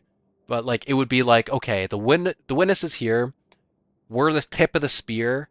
We gotta invade the Witness's pyramid ship through the hole that the Traveler blew in there and try to kill the Witness now before he does anything. And so we're going through the ship, trying to go through the corridors, trying to find the Witness, take him out. But then we fail. And as we're on the pyramid, we learn about who the Witness is. We get the Witness origin cutscene. We learn about the Witness's motivations. And so we have a sense of who the Witness is, what they want, and how strong they are before we go into the final battle in Final Shape. That's my rewrite of a Destiny, of a Lightfall. But we never got that. And we never got a physical encounter with the Witness until Final Shape. And so the Witness, I didn't feel connected to the Witness really as a villain. Like, I felt like the Witness had really good scale as a villain. Like, he felt like a threat. But, like, we didn't know the Witness. You know what I mean? And so I think with the Winnower, after he's been talking to us all these years, sending us messages here and there, we have to know who the Winnower is. And that's what I want in a Fate Saga. How's it going, Momo? Over on Twitch. I don't think he knows about D3. I think nobody but Bungie know if there's a D3. I mean, we do have the leak about a potential D3. So somebody knows. Whether Bungie intentionally leaked it, or whether some Bungie dev in the background was like, okay, let me tell this reporter that we're working on it. Does Astacross know about a D3? I don't know. Couldn't tell you. I don't know. I'm just saying, like, if he knows anything. Because Bingus said that he played D3. I'm saying, like, if he knows anything about D3, all he would likely know is that he just knows it's a thing. I don't know whether he does or not. I have no idea. Probably doesn't. That also could have been a cool segue of us thinking we were getting close to the Witness, but get led to Callus, and that's the Lightfall raid boss. True. I still think they could have done Nezarec too. Like, they could have done Nezarec better. Like, because then we would have been on... Because, like, what's the weirdest thing to me is that we were on Neomuna, inside the Cloud Arc, inside the Vex network, and then we would hear Nezarec. And it's like, why? If Nezarec is on the pyramid, why are we hearing him in the Cloud Arc? Right? It's like, it would have made sense that, like, okay, the pyramid beam resurrected Nezarec accidentally or whatever, and then as we're progressing through the campaign, then and we're exploring the pyramid ship, then it would actually make sense to start hearing about Nezarec through that way. Like that would have made more sense. And what also would have been cool is to have a destination on a pyramid ship, which we don't have. I mean, like, Final Shape is kind of that, but like on an actual pyramid ship would be cool. And then after the raid is completed, when the Tree of Silver Wings grows and half of the pyramid is terraformed by the light, we would have had an update to the destination, kind of like a Dreaming City situation with the curse. And then that way, you know, and so like the game changes after the raid. Like that, they could have done that too. I've been developing a rewrite of the last 5 expansions of Light and Darkness Saga, and stuff gets wild. Oh, that's cool. Like, I wish... Like, I think, although, like, it's obvious to me that the Witness was never supposed to exist in the Light and Darkness Saga from way back in Destiny 1. And we first got introduced to the Witness in Shadowkeep. We just didn't know it yet. I think Beyond Light could have done a bit better to introduce us to the Witness a little bit, and before we kind of got the full reveal of the Witness in the Witch Queen. But like, if anything, the biggest flaw, of course, obviously, in the Light and Darkness Saga was Lightfall. It just didn't work, right? It just didn't work. Because we were just missing that one link to the Witness. That one connection. And we never got it.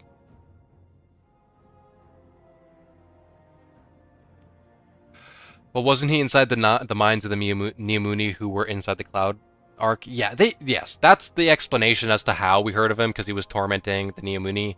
But it's likely also because they had the veil, and that's why and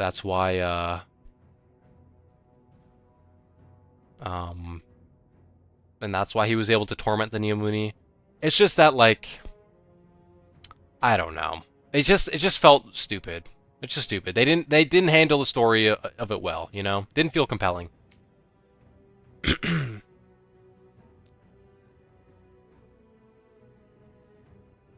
Unless the Witness is a malicious Fitker as the new story beat. Yeah, I guess. I don't know. If only they could just rewrite Lightfall. Yeah. If only. If only we could go back in time. Bungie, don't do it! Don't don't press the release button! The good old days, guys. The good old days. Maybe I'll release a video. Or maybe I'll make a rewrite. A Lightfall rewrite video. That won't come up for a while, though. I got other stuff to make. I want to get a video out tomorrow. I have something I want to talk about. I want to talk about Dione, the Sage of Dione. Because I have a bit of a theory about that. So, I want to talk about that, and then I'll see if I can get that out tomorrow morning. Like, I'll just do it, because I work that evening, so if I have the morning, I can just make a video then. So I might do that. If you're familiar with analog horror, I have an analog horror type of thing I've also been developing. It takes place in that rewrite continuity. Oh, that's cool. Yeah, I'm a fan of analog horror. The thing about analog horror is, like, after, like, 2023, like, it had, like, a good run. Like, 2020 to 2023, peak analog horror. After that, it kind of played itself out. Like, holy shit, guys. You know what I mean? Like, goddamn, guys. We've been through it. The Destiny equivalent of Don't Let Me Go, Mer. Yeah. Don't let me go, Mer!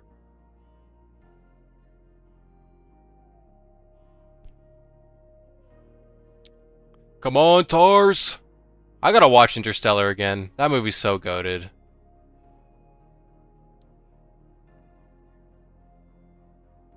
It'd be super cool to have a super long video between you and Abaddon connect. connecting Marathon to Halo to Destiny. Yeah, that'd be cool. If we do work together on that Astrea video, then we might have to do some. We'll have to talk about Marathon, obviously, and then we might need to talk about Halo a little bit. But the main focus would just be on Destiny, right? It would just be getting context of the Astrea rampancy story, from how like rampancy is a thing in Marathon. Made a couple of them already, but I'm not too happy with the quality of most of them. Well, the thing about art, Ultra Risen, is it takes time. You gotta iterate. And the thing about being an artist, you know, like, in my time as a media art student who, as some of my projects, I tried to make some analog horror stuff, which weren't the greatest, but, you know, no one's a greater critique of their own art than the artists themselves, right? So don't be too hard on yourself, Ultra Risen, as you work through the process. You know, if you feel like you have a vision, then you just gotta work on it, man. You know?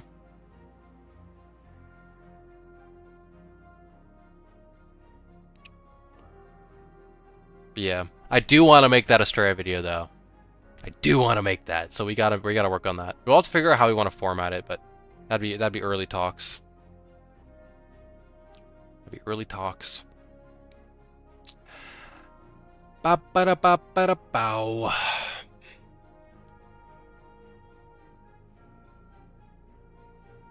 How's it going, Gunslinger?